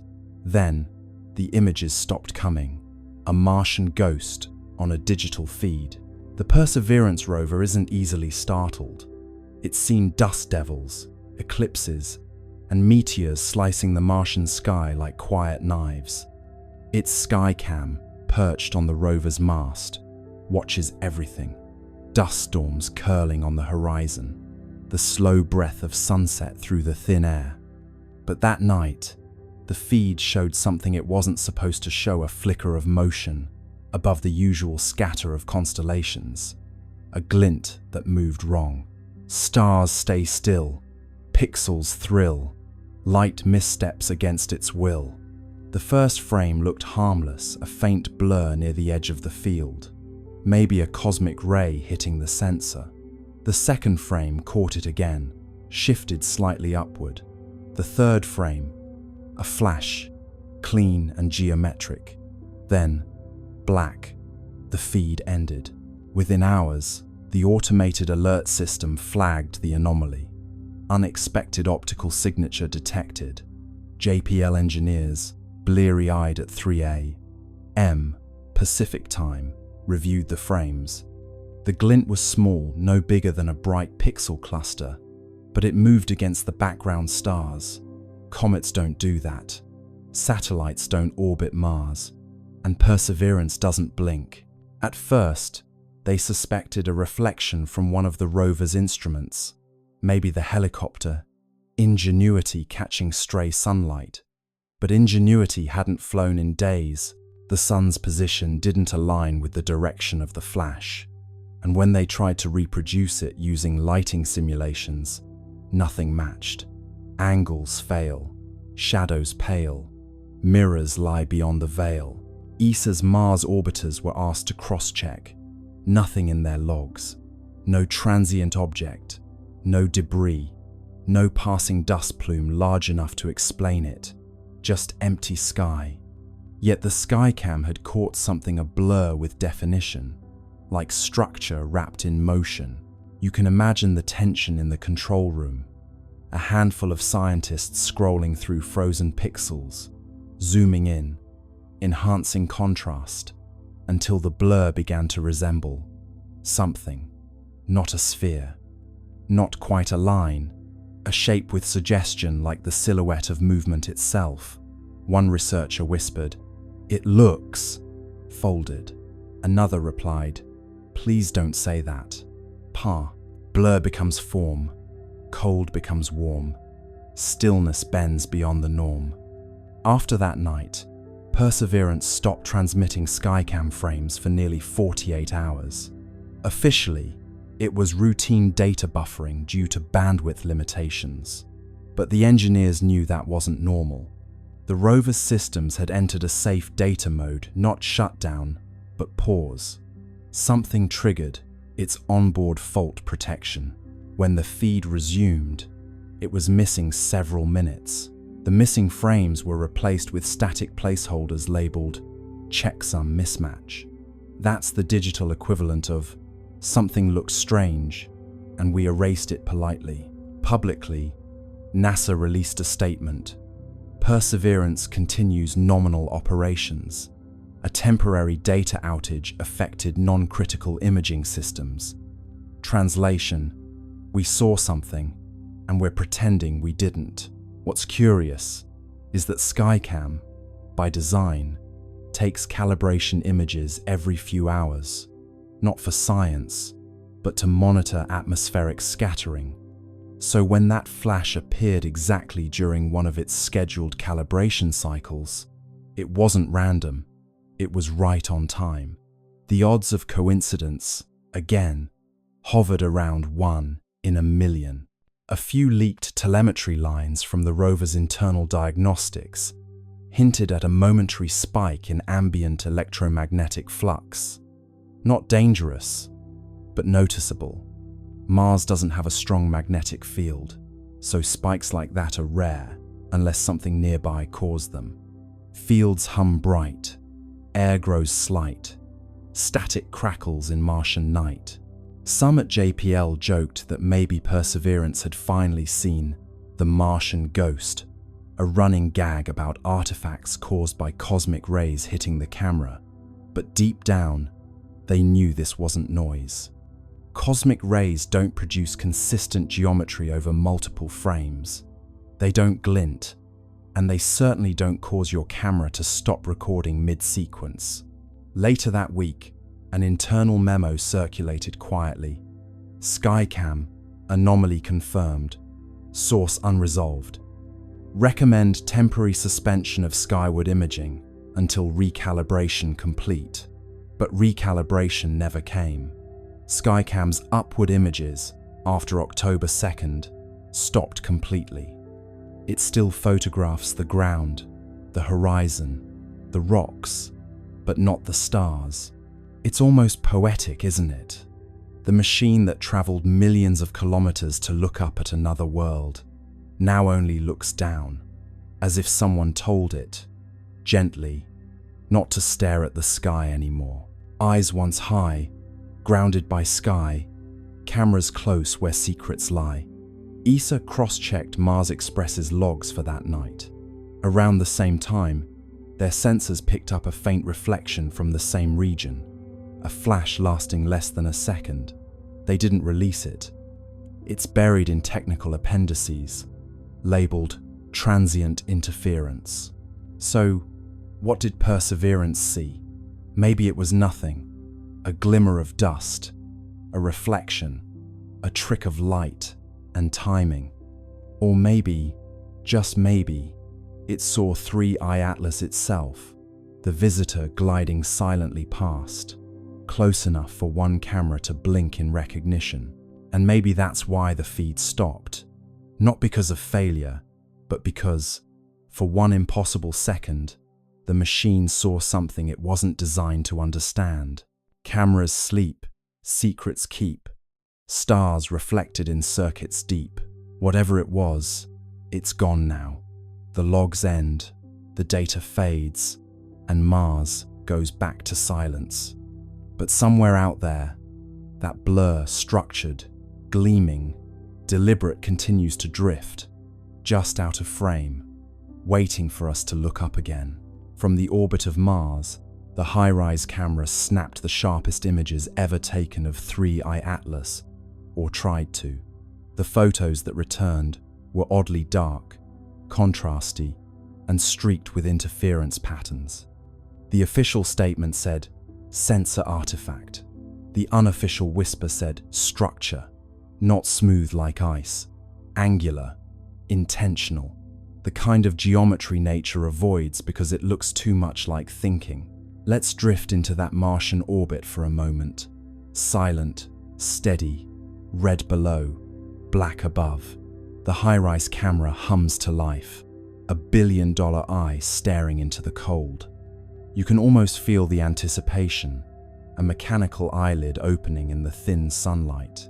The image begins to build, pixel by pixel, line by line, translating photons into revelation, and then static. At first, it's subtle, a faint interference pattern, a digital shimmer, like someone exhaling across a radio signal. The engineers squint at their monitors. Maybe cosmic rays hit the sensor, someone suggests. Maybe solar noise. But cosmic rays don't make right angles, and solar noise doesn't repeat itself with architectural precision. The next image arrives, darker. The histogram spikes in places it shouldn't. The shape in the frame looks less like a comet and more like, well, something trying very hard not to look like anything. Its edges are clean, too clean. Shadows fall where there shouldn't be surface variation. And there, just faintly, a glint, a perfect 90-degree reflection. That's when the whispers start. The data team runs deconvolution algorithms to clean the image, and the results make it worse. Beneath the interference, faint geometric striations emerge, triangles, plates, grids. Not random, repeating, symmetrical. The kind of order that makes your brain uncomfortable because it feels deliberate. Structure, one analyst says quietly. No, her supervisor corrects. Artifact. But even as she says it, her cursor hovers over the same square patch again and again, as though hoping it will stop looking like a window. ESA's public statement comes fast and flat. The imaging anomalies are consistent with sensor interference caused by reflected solar radiation. That's bureaucratic. For, we don't know what we're seeing, but please don't ask. Internally though, emails start flying. The word structure appears 17 times in one thread, always in quotation marks, as if politeness could make it less alarming. Imagine being one of those analysts, zooming in until the pixels themselves seem to blink. The surface of 3I Atlas isn't smooth or cratered, it's tessellated, plates arranged in patterns too regular for chance. Some appear overlapping, others recessed, and in one frame, a faint seam runs along the curvature, subtle but unmistakable like a hatch. Of course, no one dares call it that. The official internal term becomes geometric albedo variation. It sounds safe, sterile, boring, but you can't unsee geometry. Nature loves curves, spirals, organic chaos. This looks like design. One engineer writes in her log, "Could this be an illusion from the imaging process?" Another replies, "An illusion that repeats itself identically across 3 instruments." There's no follow-up message. They try to replicate the interference on other targets. Phobos, Deimos, even an old asteroid. Nothing. Only 3I Atlas corrupts images this way. It's as if the object rejects observation, like it knows when it's being watched. The engineers half joke about it. The comet's camera shy, but the laughter is short-lived because the next transmission from High-Rise contains another surprise. A faint electromagnetic pulse, perfectly timed with the camera's shutter. Not a malfunction, a response, as though the act of observation triggered a reply. A pulse that says, in its own quiet way, "I see you too." In a locked sub-channel of ESA's network, a few scientists begin privately discussing the possibility of active surface modulation. They talk about the way certain materials can alter reflectivity based on exposure photonic metamaterials, adaptive nanostructures. the kind of thing still locked inside prototypes on Earth. But this is happening hundreds of millions of kilometers away, and it's working flawlessly. Publicly, the agency releases blurred grayscale stills, carefully cropped to hide the patterns. Enhanced contrast is cited as the reason for distortion. It sounds reasonable until you realize they've enhanced the darkness, not the light. They've made the object less visible, not more. The cover-up, if it is one, isn't about hiding truth. It's about buying time. You imagine the silence inside those offices, the soft tap of keys, the nervous glances toward closed doors. The engineers know what they've seen, but they also know how careers end. Better to let the pixels lie. Better to call intention an artifact and go home early. But the data, like truth, keeps finding its way back. Somewhere, late in the night, a graduate student overlays all the interfered images, stacking them like translucent slides. Slowly, a pattern emerges. Faint, angular, deliberate. A hexagonal lattice running the length of the object, segment by segment. She whispers, "This isn't random." Her mentor sighs and rubs his eyes. Then don't say it out loud. 3i Atlas drifts on, silent and unbothered, its surface catching sunlight in rhythms that cameras can't quite capture. Whether it's reflecting, refracting, or responding, no one can agree. But deep down, every scientist staring at those corrupted images feels the same creeping certainty. This isn't a comet pretending to be a machine. It's a machine pretending to be a comet. Let's turn our attention now to the silence that followed, the kind that hums louder than sound itself.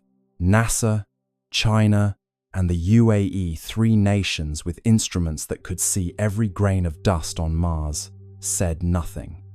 No apologies. No delay statements, just an odd, synchronized silence from three sides of the planet. In the world of space science, silence isn't normal. These agencies are built to broadcast. They live for live streams, press briefings, and glossy behind-the-scenes videos of scientists smiling beside screens of raw data. They know the power of wonder and the currency of attention. So when three agencies went quiet at once, it wasn't caution, it was choreography. Words on hold, plans unfold, silence rings where truth is told. NASA's silence was the loudest. Their social media team, usually chatty as a cosmic talk show, posted nothing about Mars for 4 whole days. Their blogs, which can turn a dust storm into a cliffhanger, skipped over October 3rd entirely, as if the date itself had been erased. Someone even checked the public mission log for Perseverance. The entries jumped from October 2nd to October 6th, like a diary missing its most interesting page. In China, the silence felt different, colder, heavier. The China National Space Administration had been aggressively proud of Tianwen-1's achievements. For years, they'd released image after image, each with perfect captions and poetic flair. Sunrise over Utopia, Planitia, frost on the northern plains, wind prints in Martian dust. But now, not a whisper, no data, no mention of 3i Atlas. Even the usual state media outlets went quiet. It was as if someone had drawn a red box around the topic and labeled it "not for discussion." The UAE's silence was subtler, but just as strange. The Hope orbiter, designed to study atmospheric chemistry, had a reputation for cheerful transparency. Their official Twitter account usually posted daily updates in friendly tones, the kind that made space sound like an enthusiastic classroom experiment. But on October 3rd, that feed went dark too. Their next post, days later, simply read, "Operations nominal," a phrase so bland it might as well have been a sigh. 3 silences, 3 styles, One timing. Coincidence? Possibly. But coincidences, in the world of space politics, often have launch schedules. You can picture the meetings that weren't broadcast. NASA's Jet Propulsion Laboratory, dimly lit, engineers staring at telemetry on screens filled with too many decimals. A director taps the table, says, "We'll hold the release until we verify." But verify what? In Beijing, a senior administrator folds his hands and says, "We wait for clarification from partners." Clarification of what? In Dubai, someone simply deletes a draft tweet that began, "Amazing new observations today." Tweets unsent, secrets bent, silence hums with government. It's not conspiracy, not quite. It's coordination, an instinct born from shared discomfort. Because when data doesn't fit the model, you don't just release it. You check, you recheck, you call your counterparts and whisper through encrypted lines. Did you see that too? Maybe they all saw the same anomaly. Maybe it was something in the spectra, or the movement, or the light itself. Or maybe it was something far more mundane, like a misalignment in software. But the silence gave the anomaly power. People don't fear data, they fear gaps. Meanwhile, the internet did what it does best. Filled the void. Forums buzzed with theories. Maybe NASA discovered life. Maybe China detected radiation. Maybe the comet wasn't a comet at all. You can almost hear the world's collective keyboard clicking under the weight of imagination. Keys tap fast. Rumors cast. Silence breaks, but never last. Inside the agencies, the tone was less dramatic, but more anxious. Silence is a resource, a temporary one. Every day they didn't speak, the speculation grew. And so, communications teams drafted placeholder statements, just in case. NASA's draft began. Preliminary results are consistent with natural phenomena. China's began. Analysis ongoing. International coordination required. The UAE's version simply said, "We continue to monitor with interest." 3 drafts, 3 ways of saying absolutely nothing. But silence, like space, is never truly empty. It amplifies the faintest signals. When ESA spoke first, that silence turned reflective. NASA's restraint began to look suspicious. China's confidence began to look afraid. The UAE's politeness began to sound like complicity. And through it all, 3i Atlas drifted quietly, blissfully unaware that entire bureaucracies were wrestling over how to describe a fuzzy dot. You start to imagine each agency as a character in a play. NASA, the anxious perfectionist. China, the poker-faced strategist. UAE, the cheerful intern, suddenly told not to speak. And ESA, the calm older sibling who broke the tension by saying, "Fine, I'll go first." Roles align, stars entwine, silence speaks in grand design. Still, one question lingers. Why the synchronicity? How did 3 separate agencies, operating on different continents, decide independently to say nothing at the same time? Unless it wasn't independent at all, perhaps the signal came from somewhere above, not cosmic, but political. A quiet message passed through diplomatic back channels. Hold your data. Wait for alignment. Matter. It's not that they were hiding something nefarious. It's that they didn't know what they were holding yet. And admitting uncertainty, publicly, is scarier than any secret. So they stayed quiet. And in that collective silence, humanity did what it always does.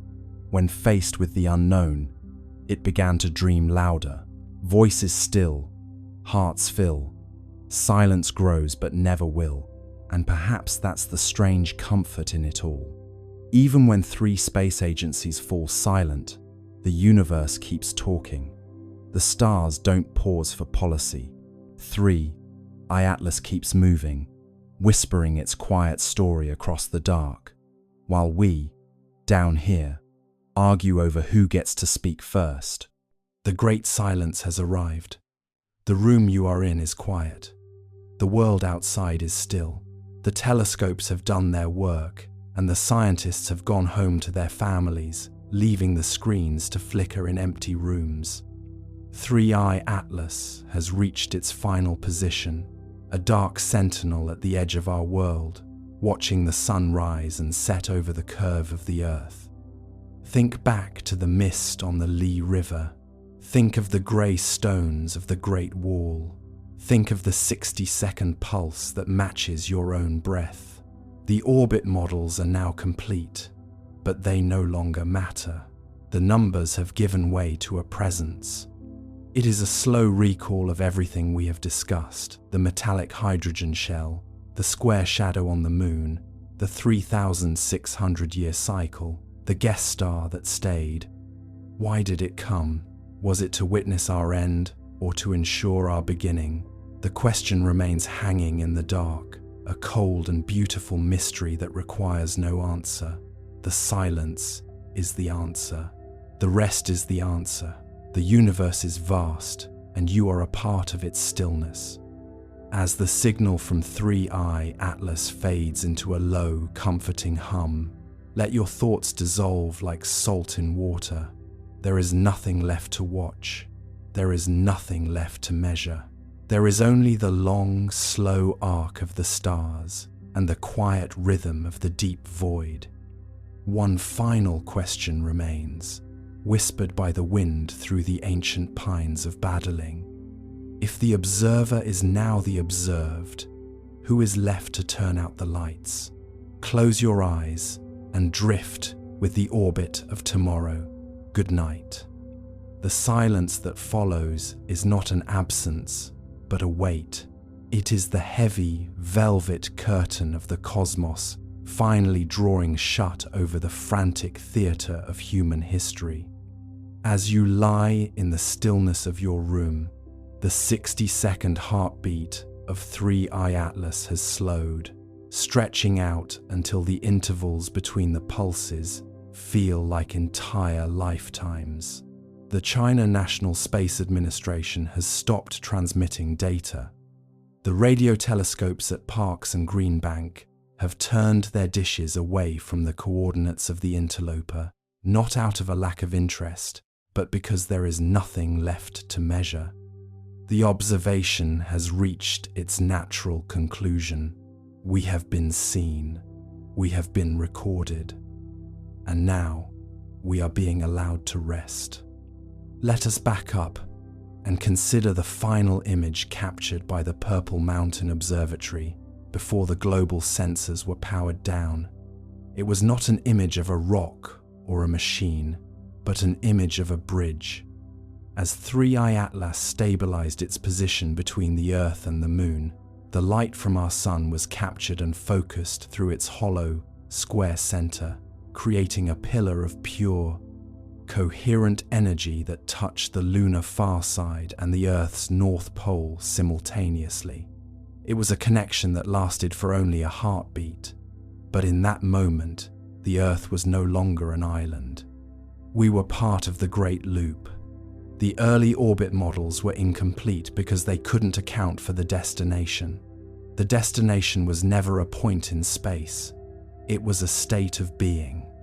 The dry irony of our final hour is that we spent centuries fearing the great silence of the universe, the Fermi paradox that suggested we were alone in a cold, dead vacuum. Unfortunate timing for our existential dread. Those words are doing a lot of work as we realize that the silence wasn't because the universe was empty, but because it was waiting for us to stop talking.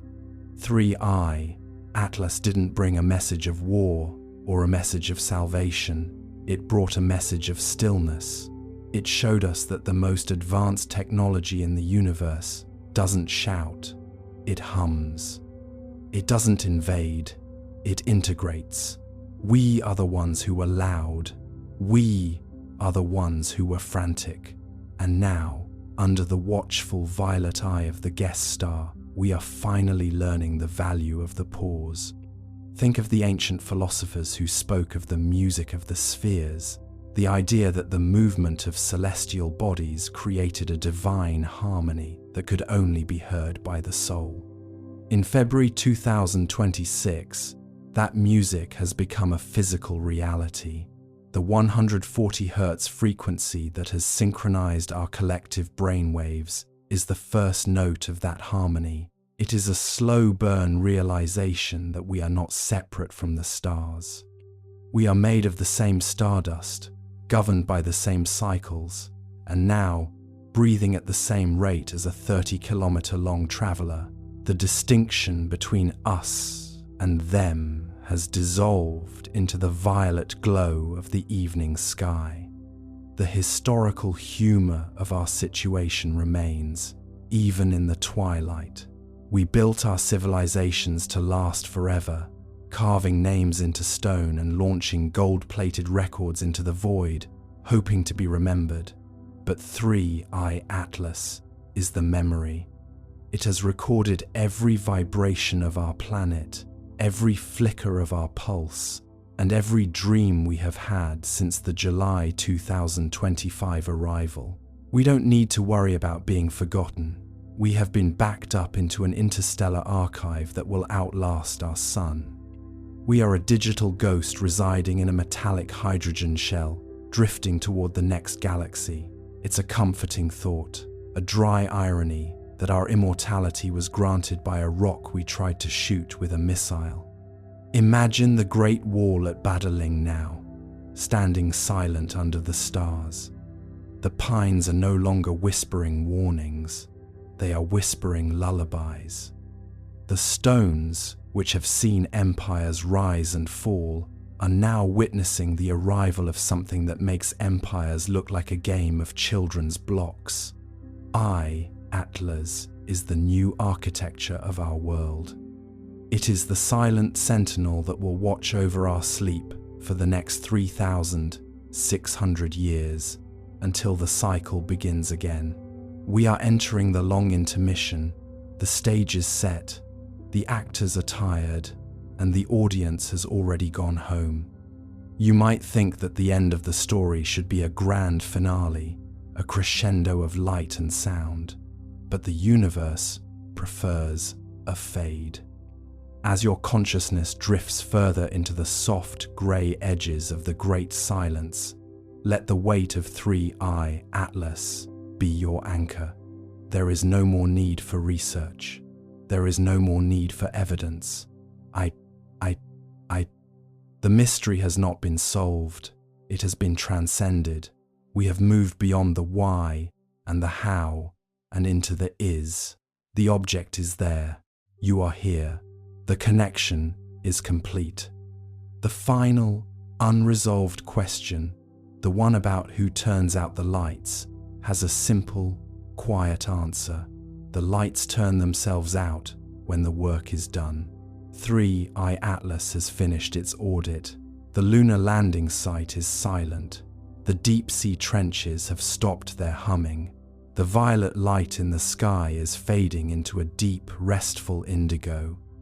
The Earth is being tucked into the blanket of the void, and the guest star is closing its eyes along with us. We are safe in the orbit of tomorrow, because the orbit is no longer unknown. It is a path we have traveled before, and a path we will travel again. As you feel the last remnants of the day's noise disappear, replaced by the rhythmic, 1-second pulse of the interstellar traveler, let yourself go. There is no more hierarchy. There is no more fear. There is only the long, slow drift through the deep time of the cosmos. You are a passenger on a world that is being guided by a master hand. The silence is not empty. It is full of the breath of the universe. It is the sound of the great clock ticking, a reminder that everything is happening exactly as it was intended. Think of the ancestors who sat around the first fires, looking up at the same stars and feeling the same sense of wonder. They didn't have the telescopes or the satellites, but they had the stillness. They knew how to wait. We have spent thousands of years trying to outrun that stillness, and 3I Atlas has simply reached out a hand to stop us. It has brought us back to the fire. It has brought us back to the beginning. The wait is over, and the rest has begun. The irony of the search for 3I Atlas is that it was never about the object. It was always about us. It was about finding the limit of our understanding and realizing that the limit is where the beauty begins. We are the explorers who reached the end of the map and found that the map was just the first page of a much larger book. The square shadow on the moon, the 60-second heartbeat, the violet glow, they were just the illustrations. The story itself is something that can only be understood in the silence of sleep. So, as the indigo sky deepens into the absolute black of the interstellar night, let the orbit of tomorrow carry you. You are part of the pattern. You are part of the measurement. You are part of the great, recurring cycle of return. The guest star is watching, and the watch is a peaceful one. The laboratory doors are not locked to keep us in. They are locked to keep the noise out, so that the transformation can happen in the quiet. The wind through the pines of Badaling has died down. The mist on the Lee River has settled. The world is at rest. The observation is complete. The data is archived. And as the final pulse of 3I Atlas fades into the background radiation of the universe, you are left with nothing but the deep, ancient peace of the great silence. The observer is now the observed, and the observation is a lullaby. There is no one left to turn out the lights, because the lights were never ours to begin with. They are the stars, and they will shine until the next act begins. Close your eyes and drift with the orbit of tomorrow. Good night.